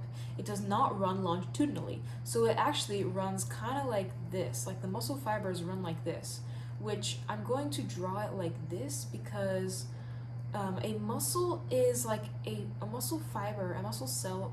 Oh, that was horrible. A muscle cell looks something like this, and that's the nucleus. If we cut it like this, like if we cut it, like pretend this was a knife, or pretend this was like a butcher knife. If we cut it like this, like down this way, it would be like that. It would show like that, where the nucleus is there and then the rest of the muscle cell is cut like that. And this is a circular pattern. So they run like this, and this is the circular muscle. So that's why it's called the circular muscle layer, because if we made a cross section like that, this would be the circular muscle, and it'd look like this. The pattern that it would make if we cut it along the top, it would be like this. So every circle that I'm drawing here is actually part of a muscle fiber that extends this way. So it extends like that.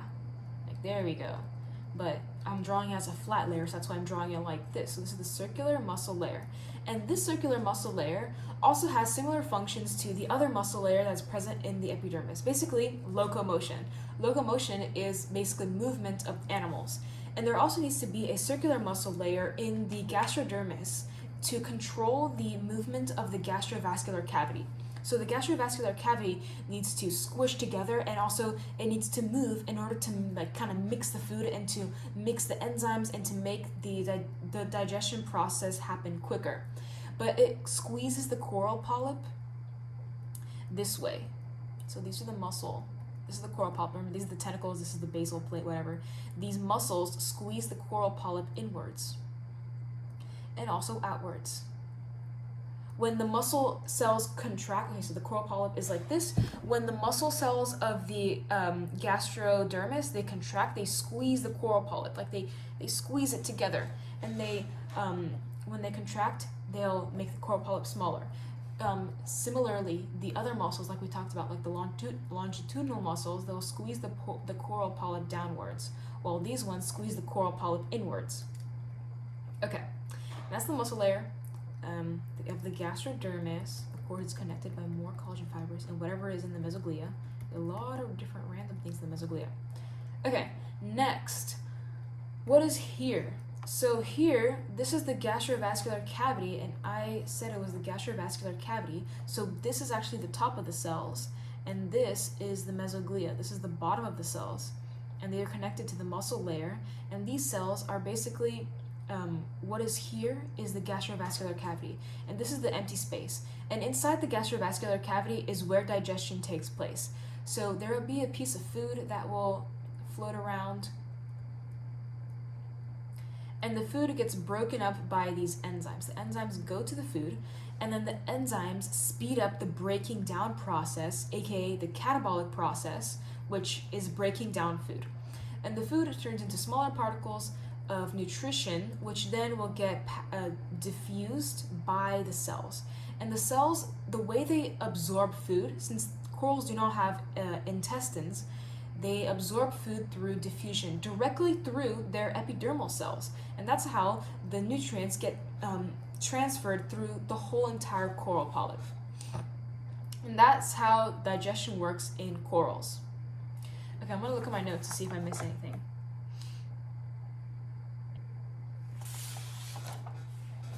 Okay, that's basically it for the gastrodermis. And also, I forgot to mention that the actinopharynx, not only does it have a lot of cnidocytes, it also has a lot of the granular gland cells. Remember the enzymatic granular gland cells. So basically, these cells, the actinopharynx has a lot of those as well. Because they contain many secretory granules, which are cytoplasmic pockets containing the secretory substances they secrete. They secrete them by exocytosis. Okay, so the actinopharynx has a lot of those as well. And that's basically the gastrodermis. That was a very detailed explanation of the gastrodermis. I'm going to let you screenshot that. There we go. Okay. So now what we're going to talk about next is the calicodermis, which I'm excited to talk about because it's a very interesting layer. Okay. Okay, next what we're going to talk about is something called the calicodermis. And the calicodermis is not part of the two tissue layers of the coral. So remember we talked about how corals are, oh my gosh, that is very small size of the pen. Okay. Okay, remember how we talked about corals are diploblastic organisms. Diploblastic. And then this means two skin layers. But those two skin layers are the ectodermis, which is the epidermis, and the endodermis. Endodermis, which is the gastrodermis. And I wrote that horribly, but the epidermis and the gastrodermis, those are the two skin layers, not the calicodermis, but we're going to talk about the calicodermis. Calicodermis. The calicodermis, this means the calcium skin. So the calcium skin, the actual cell layer that does the calcification. So we're going to talk about how it does that. But just note that the calicodermis does not include the two skin layers. So if we counted the calicodermis as a skin layer, the coral polyp would technically be triploblastic, but it's not triploblastic because the calicodermis is not part of the coral body polyp. It just sits on top of the skeleton. So the calicodermis will touch the skeleton and the mesoglia, a very thin layer of mesoglia, and the coral skeleton. That's it. Alright, so the calicodermis. Let me get my notes out because this one is a little bit more complicated to understand.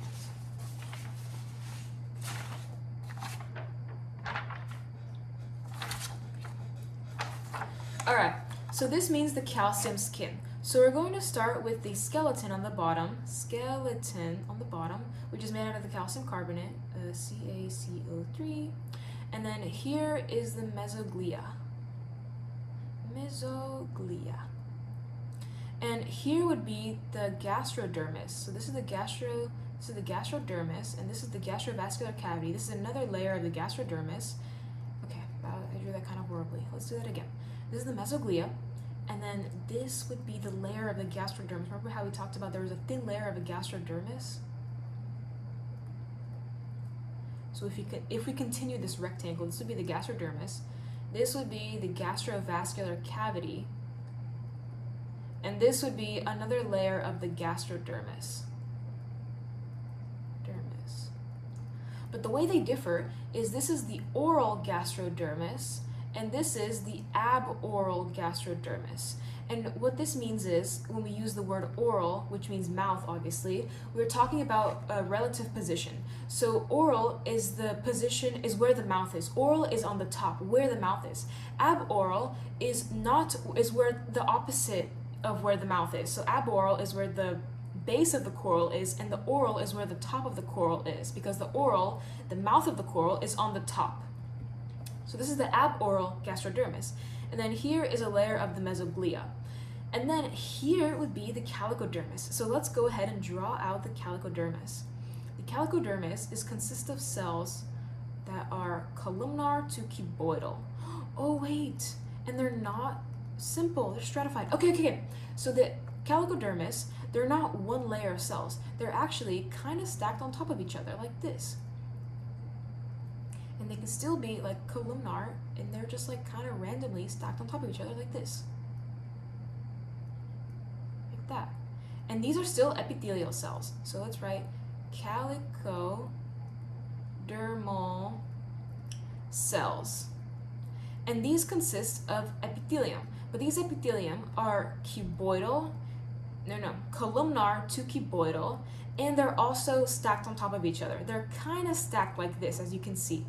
And it's important to note that the calicodermis is also called this is going to be a long word to spell out, but it's also called the calicoblastic epithelium. Calicoblastic epithelium. That basically means calcium blastic. Remember we talked about it means new life or developing. I'm going to call it creating here because it means the same thing. Epithelium, skin layer. So calcium creating skin layer. Basically, it's the skin layer that creates calcium. And the way they make calcium is actually by a biological process called biomineralization. It's a very important process. I'm going to go ahead and write that where? Here. Biomineralization.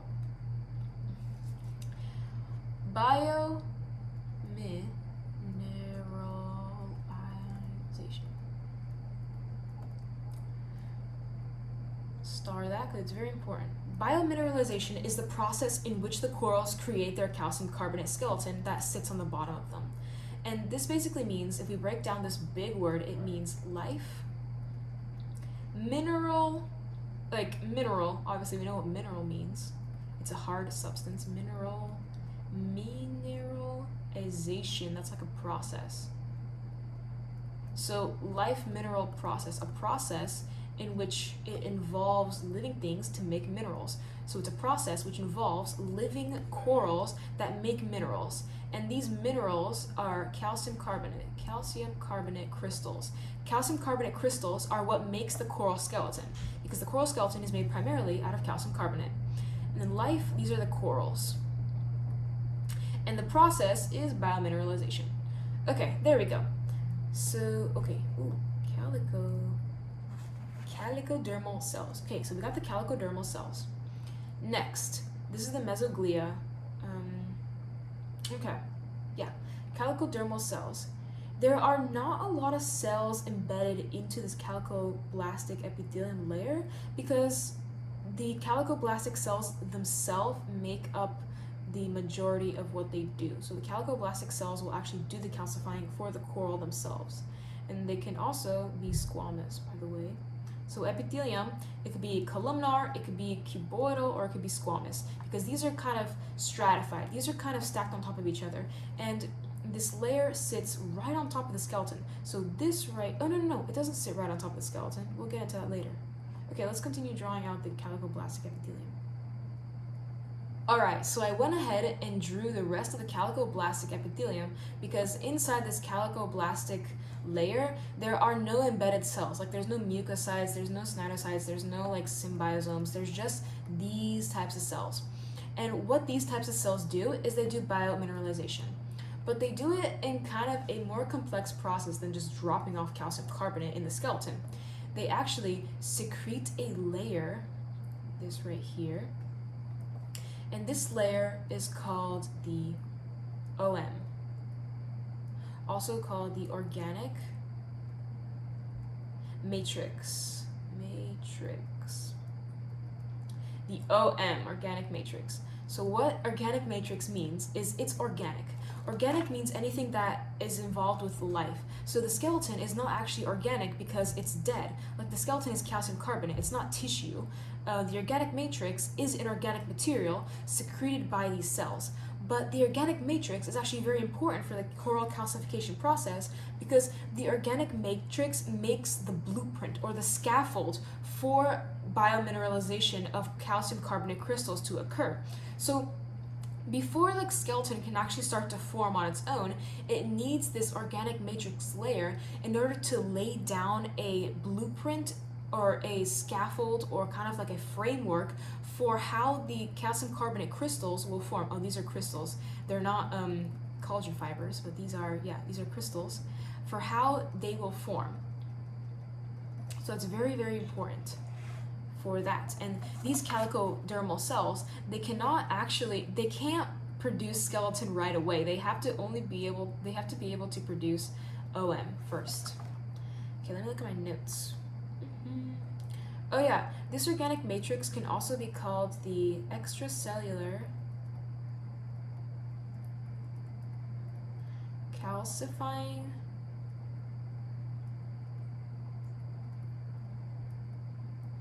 medium, or the ECM. So it has two names, the OM and the ECM, the extracellular calcifying medium. And this basically tells you what it is in a nutshell. Extracellular means it's not part of the cells, it's extra, so it's outside of the cell, so it's extracellular. Calcifying, it will calcify, it will build the calcium carbonate skeleton. Medium, it's something that, it's like a medium. It's like kind of like the mesoglea. You can think of it kind of as the mesoglea, but it's not a mesoglea, it's more complex than that. It has some proteins in it that help it build the calcium carbonate, and it also has some other substances that will contribute to the biomineralization process. All right, let me look at my notes real quick.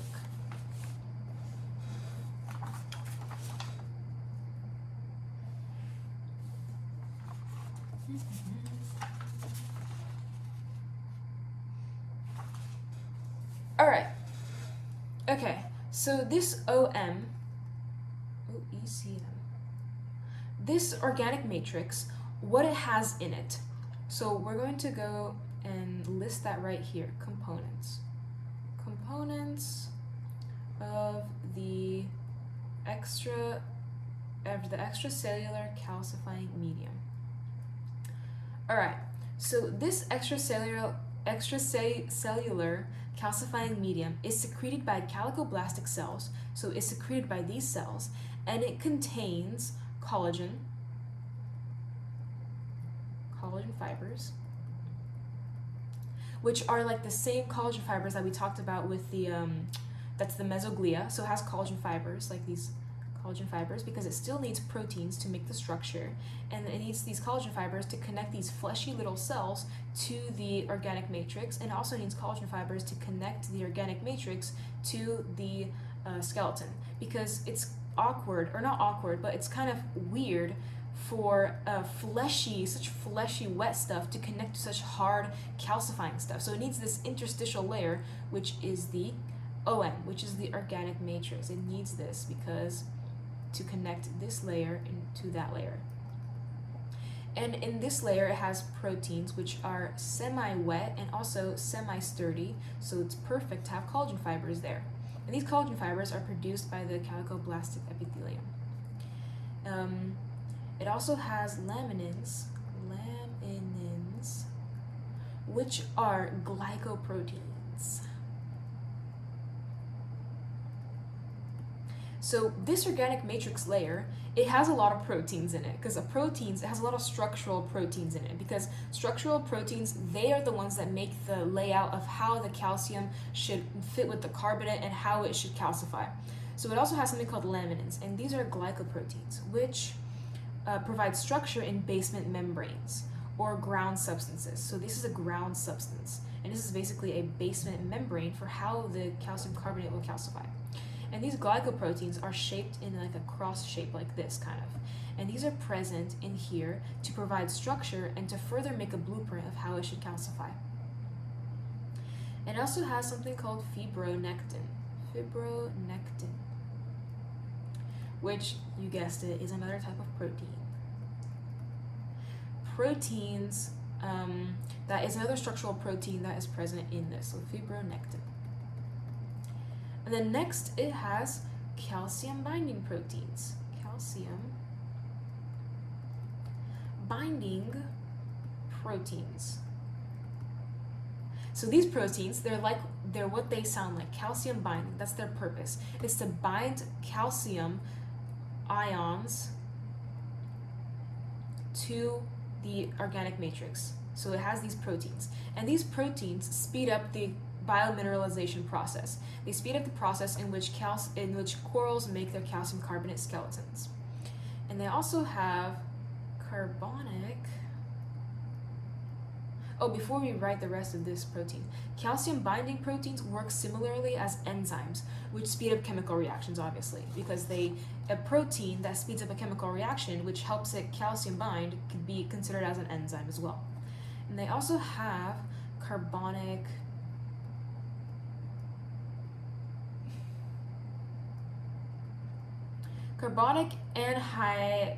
anhydrase. Carbonic anhydrase. And this is an enzyme which converts bicarbonate to carbonate. So this is a crucial step in the coral calcification process. So let me explain. So in seawater, there are two main carbon types, and it's called dissolved inorganic carbon, DIC, D-I-C. This stands for dissolved inorganic carbon. And this carbon stands for bicarbonate, CHCO3 minus and CO3 minus 2. This is bicarbonate, and then this is carbonate. This is what makes up the dissolved inorganic carbon present in seawater. But the majority of the dissolved inorganic seawater is actually bicarbonate. And what is the percentage of that? Let me see. Oh yeah, there is 90% of the total dissolved inorganic carbon is bicarbonate, and the other 10% is carbonate. So if the coral wants to build a calcium carbonate skeleton, in where it needs this calcium to build a skeleton, it needs carbonate. But there's only 10% in ocean water, which is very low. So in order to make this a little quicker and to use molecules that are more readily available, it just uses bicarbonate. But it cannot have this H in order to build a calcium carbonate skeleton, because calcium carbonate skeleton is not CaHCO3. That's got a completely wrong compound, and it's not going to make a structure that's a skeleton. So instead, it uses bicarbonate, and it needs to remove this H in order to make the carbonate. So it takes this bicarbonate, CHO3 minus. It then, through a process, converts it to H plus and CO3 minus 2, which this is carbonate, and this is just an H ion. And this carbonate can then be used to make the coral skeleton.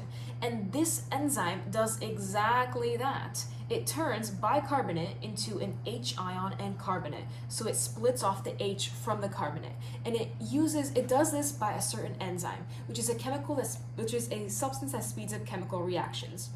And so, furthermore, this enzyme helps the biomineralization process, because now the coral can use more readily available ions in order to make calcium carbonate and not have to wait for a carbonate ion by itself to come by and to calcify and make into a skeleton, because it's going to take too long, because there's only 10% of it in ocean seawater. So it uses this enzyme in order to break down the bicarbonate into into hydrogen and carbonate.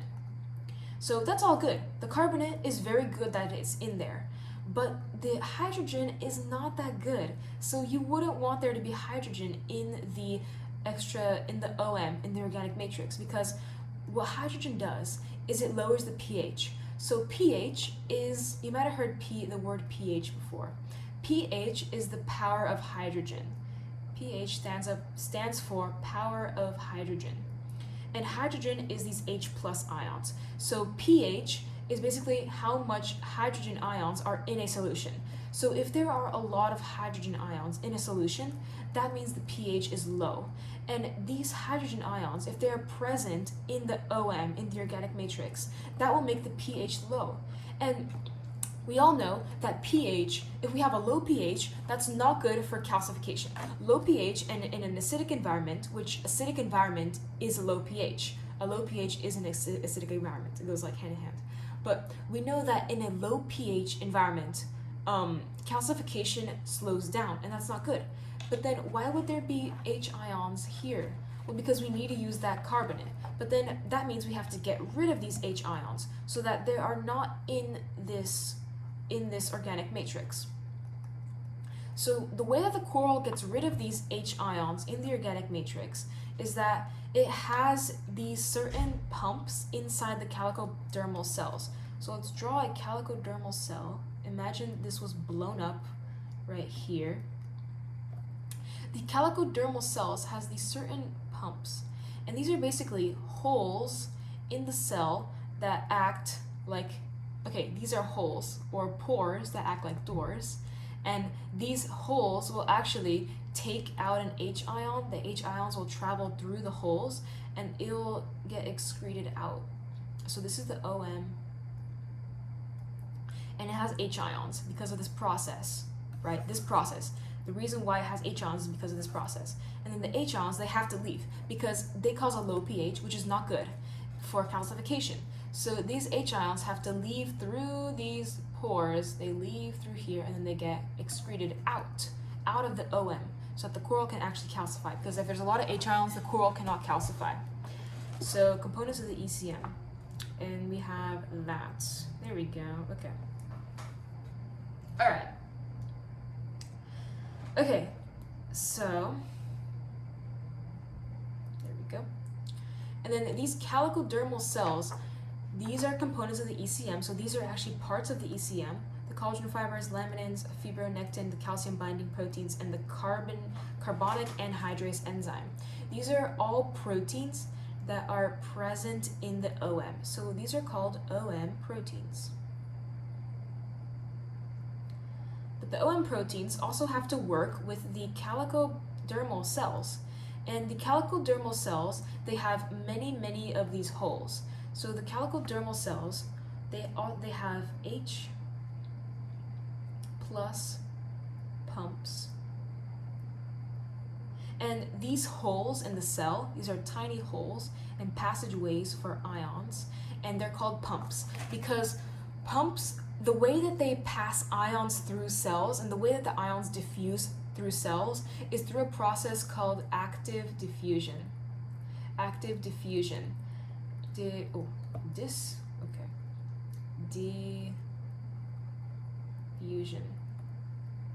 Yeah,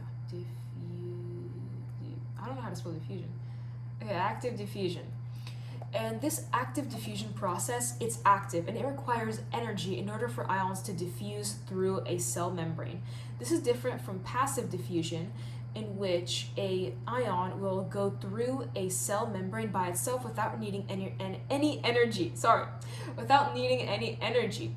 And this is only with small like gaseous particles like CO2 and O2.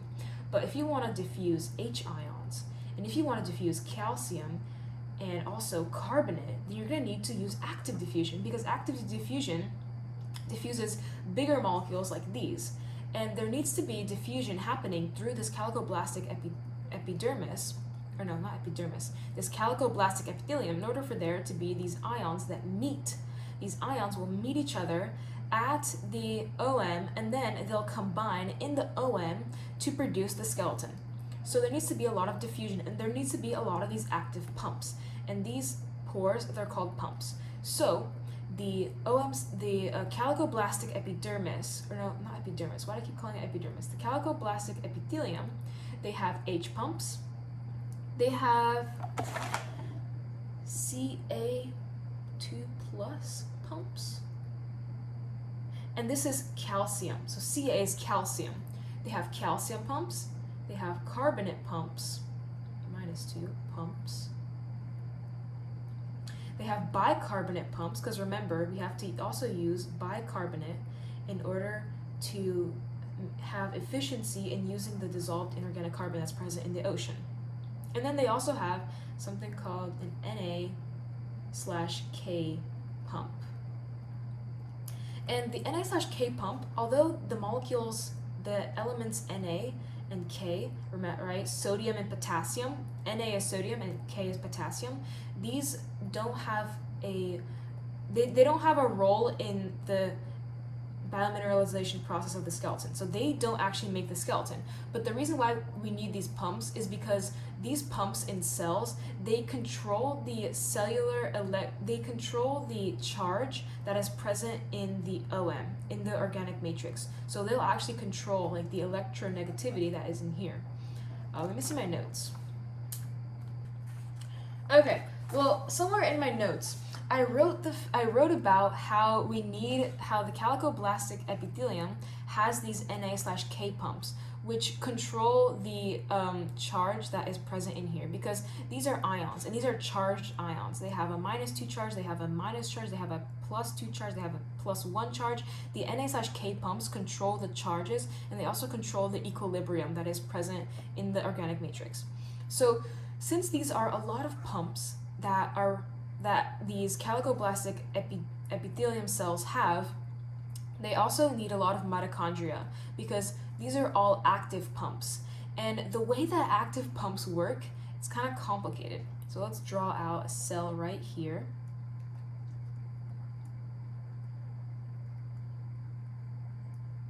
And this is the membrane.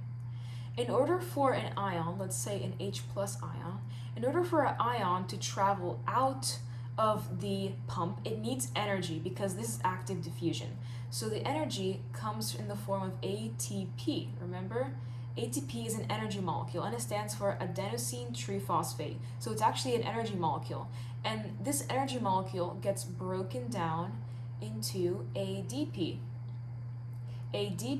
plus phosphate. So the breakdown of ATP into ADP plus phosphate, that breakdown process, that is what gives the energy. That is what releases the energy in order for this pump to work, and in order for the H+ ion to leave the cell. And through this process, it controls all of these pumps, which need a lot of ATP in order for cells to be diffused through the cell membranes. So ATP, where does ATP come from? ATP comes from mitochondria. Mitochondria are cell organelles that produce ATP. And mitochondria, I talked a lot about mitochondria, but I haven't actually drawn one out. Mitochondria look like this. They are cell organelles. They kind of look like hot dogs because of this cristae in it, and they make a lot of ATP. So their main purpose is to make ATP. ATP. And these calicodermal cells, they need a lot of mitochondria, because they also need a lot of ATP, because they have a lot of ion pumps and need to pump a lot of ions through, and the ion pumps require a lot of ATP. So they have a lot of mitochondria present in them, because this is a site, the calicoblastic epithelium is a site of high diffusion. High active diffusion happens in this calicoblastic epithelium. So it needs a lot of these ion pumps, and also needs a lot of energy. So obviously it needs a lot of ATP and mitochondria. So there we go. Because autogenicity. Yeah. So all of these ions, like for example, the HCO3-, this is the bicarbonate. It gets transferred into the OM, and inside the OM, I don't have any space here, so I'm just going to write it right here. It turns into an H+ ion, and it turns into a carbonate ion, CO3-2. And don't worry about the charges if you don't understand what that means, but it's basically the charge of the not the element, but this is a compound, this is an element. So HCO3 turns into H+ and CO3-2 right here. And this has to get actively diffused into the organic matrix layer. So this gets actively diffused in. But remember, we said that the H is a harmful molecule because it lowers the pH. And if we lower the pH, it makes an acidic environment. And acidic acid is not good for calcification. So this H immediately has to leave. And this H leaves by, remember, this enzyme helps the H leave. The carbonic anhydrase enzyme helps the H get out of the OM so that the coral can calcify itself better. And then obviously this requires ATP getting turned into ADP, as well as this. ATP requires it getting turned into ADP plus B. Let me say that again. This process requires ATP to get turned into ADP to power the pump. Okay, next, calcium. Calcium is also pumped into the organic matrix through active transport. ATP gets turned into ADP. Calcium. And also, carbonate, if there just so happens to be a carbonate ion floating around in seawater, 10% of it, it'll get actively pumped directly into the skeleton to calcify. CO3 minus 2. And this also requires ATP getting turned into ADP. And there we go. That is how these cells, the calicodermal cells, that is how they take ions that are found in seawater. The ions get diffused throughout all the coral layers until they reach the calicodermal cells. And then the calicodermal cells, they deploy the use of all of these pumps in order to pump these ions through the cells, and then they get put into the organic matrix. And then in the organic matrix, these ions will combine with each other, like for example the carbonate and the calcium. Ooh, I forgot to draw it here. The carbonate and the calcium carbonate, they will combine to make calcium carbonate. So the components of the ECM, the extracellular calcifying medium, or this organic matrix, it uses all of these proteins for the structure that starts the blueprint of the calcification process, and then it uses all of these ions that are actively diffused through these pumps, and they get put into the organic matrix layer, and then they get combined to make calcium carbonate in a certain structure that is already laid down by these proteins. Whew, that was a lot. I hope you all got that about the organic matrix, because it's a very complicated process. But yeah. Let me see my notes if I miss anything. Yeah. Oh, and then one last thing. Oh my god, this is so important. How did I miss it? Okay.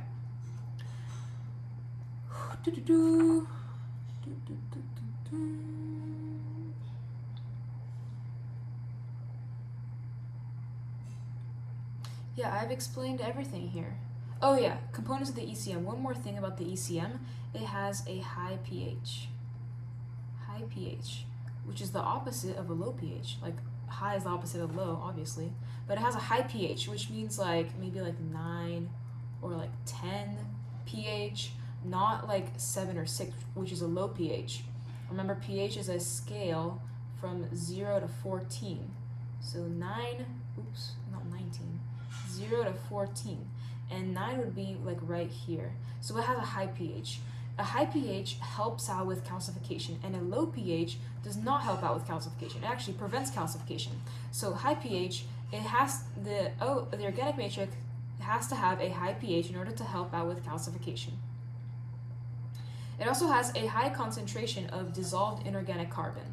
So high dissolved inorganic carbon, DIC, which is HCO3 and CO3 minus 2. HCO3 minus 1 and HCO minus 2. And remember, these are just the ions that are going to help the coral build its calcium carbonate skeleton.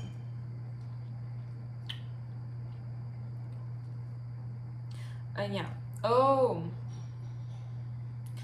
these Na/K pumps, I finally found it in my notes. They help maintain osmotic equilibrium and membrane potential and electrochemical gradients. Basically, that's what they do. Anyways. Okay. Another thing that the calicoblastic epithelium has is something called desmocytes. And let me just erase a little bit so that we can actually draw the desmocyte here.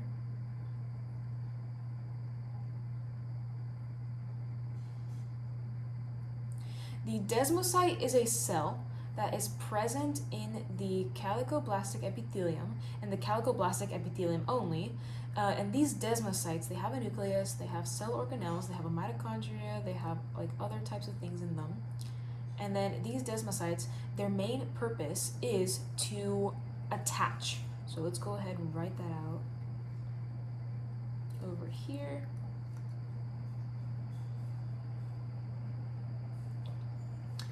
Desmocytes. And what this means is I wrote desocytes. Desmocytes.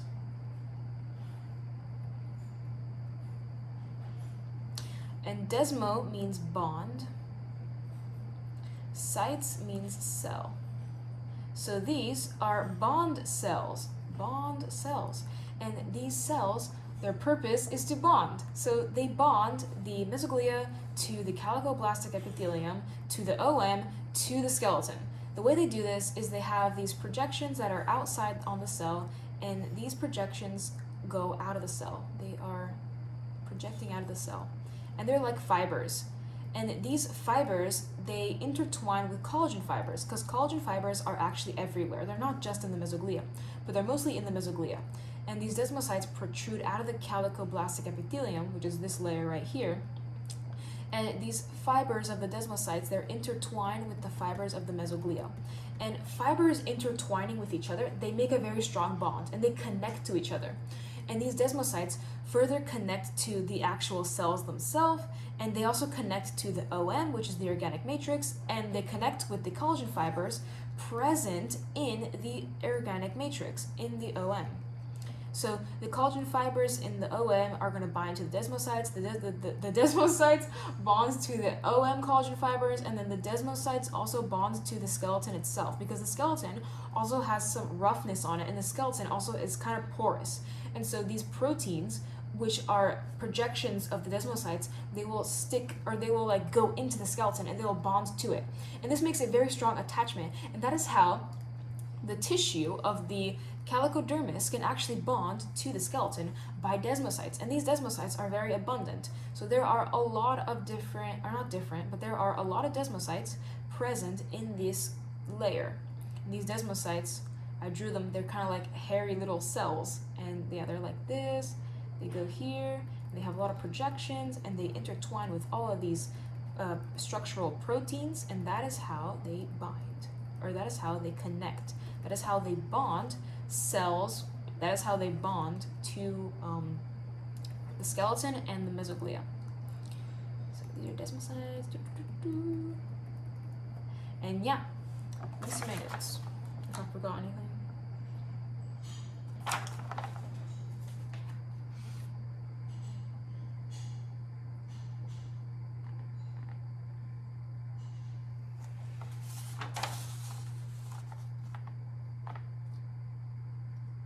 Yeah, the desmocytes attach to the calicoblastic epithelium and mesoglia to the skeleton by extending fibers, which are the fibers that protrude from the desmocyte cell surface, and they interdigitate, which is this, interdigitate, like digits are our fingers. Interdigitate is a word used to describe like this interdigitating motion, where the desmocytes will bond to the fibers, and they'll intertwine with the collagen fibers. So the fibers on the desmocyte cell surface will interdigitate with the collagen fibers present in the OM and also the mesoglia.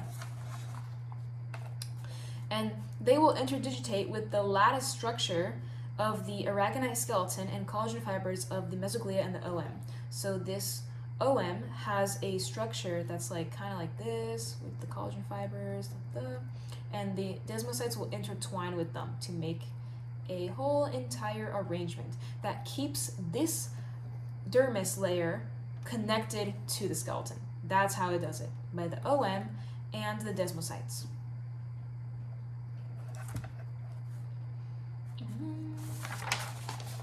Okay, and that was the cells. So the Calicodermis only has one special type of cell, which is the desmocyte. And a desmocyte, all you have to know is that desmocytes are bond cells, and they have these fibrous projections that will interdigitate and bind with the collagen fibers present in the organic matrix and the mesoglia to keep the calicodermal cells, the cells that make up the Calicodermis, together and to keep them in place. And lastly, the skeleton actually has some stuff in it. So the skeleton is not just calcium carbonate, and it actually has some stuff. So obviously these are proteins that make up the OM, but then as the skeleton keeps on building and as there's more calcium carbonate deposits, the skeleton will raise a couple layers. So it will raise up layers. And that's why you see with coral drawings, you can see how the coral sits on top of the septa and they sit on top of these plates, and these are called basal plates. And basal plates, okay, this is the polyp, whatever. That was really bad. Oops. Okay, pretend this is a coral. And these are basal plates. Basal plates. Basal plates are basically just layers of coral skeleton, because when this organic matrix becomes completely mineralized by the process of biomineralization, I said that like 100 times, but when this organic matrix gets completely mineralized by the ions and by calcium carbonate, it will turn into a layer, and that layer is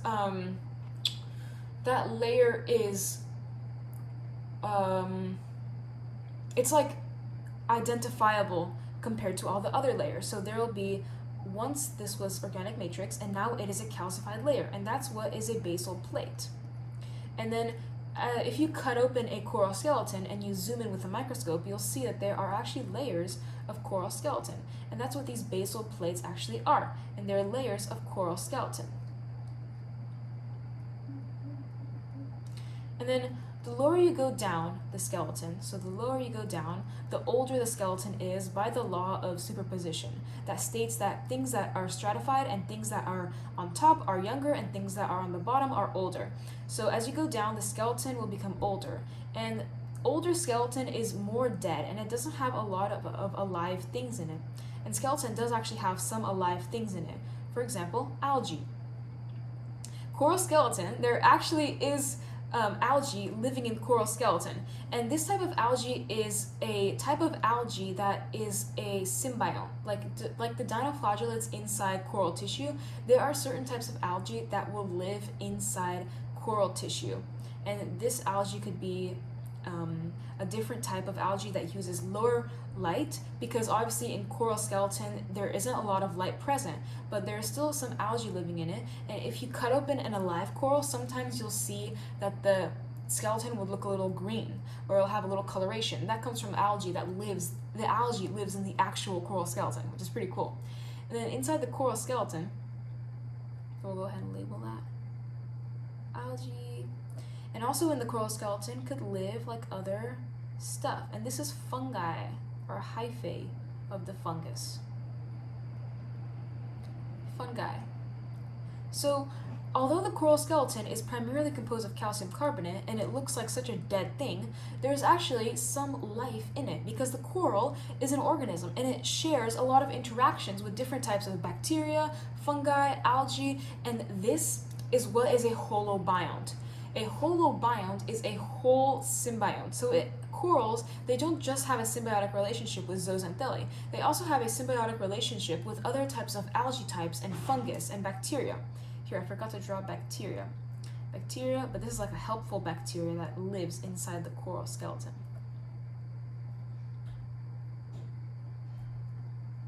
So this is what allows the coral to live as a holobiont. I'm going to write that right here.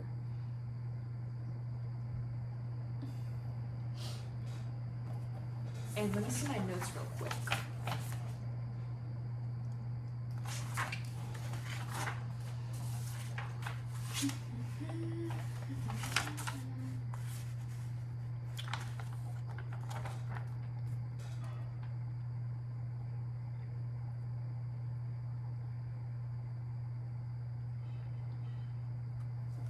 Okay, holobiont.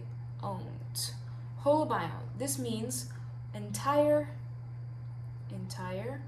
or whole, or complete, and biont means a living unit. Living unit, or an organism. So it's an entire living unit. A coral is an entire living unit, composed of the polyps, the skeleton, the zooxanthellae, and the algae and the fungi and the bacteria that live all over it. And this helps it live, and this helps it be stable.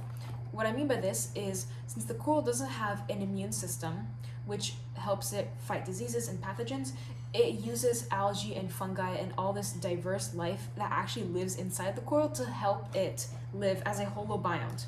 So I wrote, in the coral skeleton itself, there are many fungi or microalgae microbes that are part of the coral and help it survive as a holobiont, because it has a relationship with zooxanthellae, bacteria, fungi, and many different types of algae.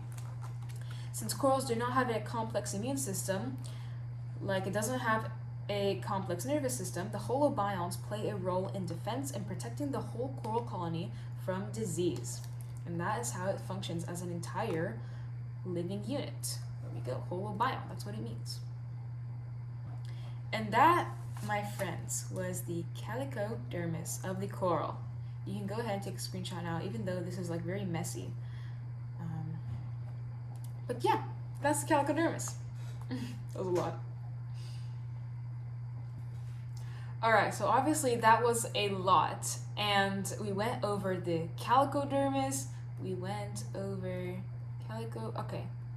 Well, we started by going over the basic coral anatomy, then we went over the epidermis, we went over the gastrodermis, and we went over the calicodermis.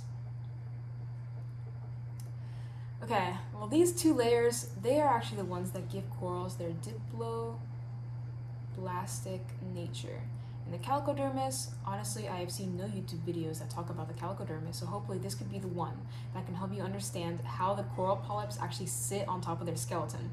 But let's do a recap of everything that we covered so far. So you should know, basically from this entire video, you should know that the coral is a simple column-shaped organism. It has tentacles.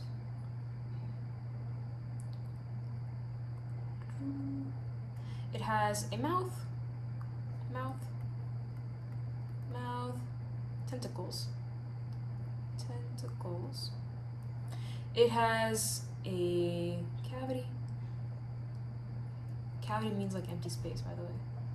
It has a gastrovascular cavity, where it eats and also excretes waste from. It has these, which are called mesenteries. The layer on the outside is the epidermis. The layer on the inside that covers the gastrovascular cavity, that lines the gastrovascular cavity, is the gastrodermis. And then inside this material right here is the mesoglia. And then down below, this is the choanosarc, or the common tissue that connects two coral polyps together. And then this is the shape of the calyx, and the calyx, which is the cup of the coral skeleton, which is a cup of the corallite or skeleton. You should know that corals have a skeleton. Skeleton, also called the corallite. And the calyx extends out this way, and this is the choanosteum, the common skeleton, also this way. And then on top of the skeleton is the calicodermis. Right? Ooh, that was really bad. Right. Okay. This is the calicodermis.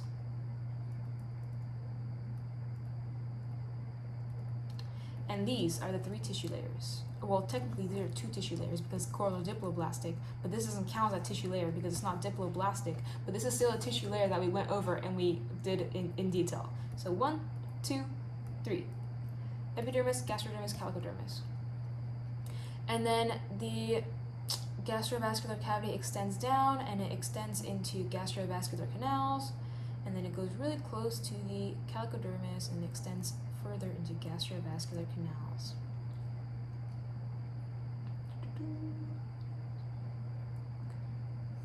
Gastrovascular canals. And this is how corals share their food with each other and the whole colony. The mesenteries extend all the way down. And then this is the oral gastrodermis, and this is the aboral gastrodermis. So this is the oral, this is the mouth, or yeah, mouth is the oral section of the coral is here. Like how this is the oral plate, or no, not the oral plate, but the oral disc. Oral disc. And this is the aboral area, so the non-oral area. So this is the gastrodermis is right here, and also gastrodermis is right here, because any tissue that is at the interface of the gastrovascular cavity is going to be the gastrodermis. It's going to be made out of gastrodermal cells, and it's going to have all those cell components that we talked about in the gastrodermis, like the zooxanthellae and the enzymatic granular gland cells, and etc. And then this is also another layer of mesoglia right there. And that, my friends, is the basic coral anatomy. That's the overview. And you should be able to draw out this diagram by yourself after watching this entire video, because this was very long. I hope you enjoyed it, and I hope you learned about this coral anatomy and how it all works. And I put so much research into just finding out, or researching about all the different tissue layers. So I hope that all made sense, because we went over the epidermis, we went over a cross section of the epidermis, we went over the gastrodermis, and we also went over the calicodermis in detail, and also the entire coral as a colony and a polyp. Alright, I'm going to end the video here. Thank you guys for watching, and I know this was very long. If you stayed near the end, I really appreciate it. And I also hope that you learned a lot about corals and the coral anatomy. And yeah,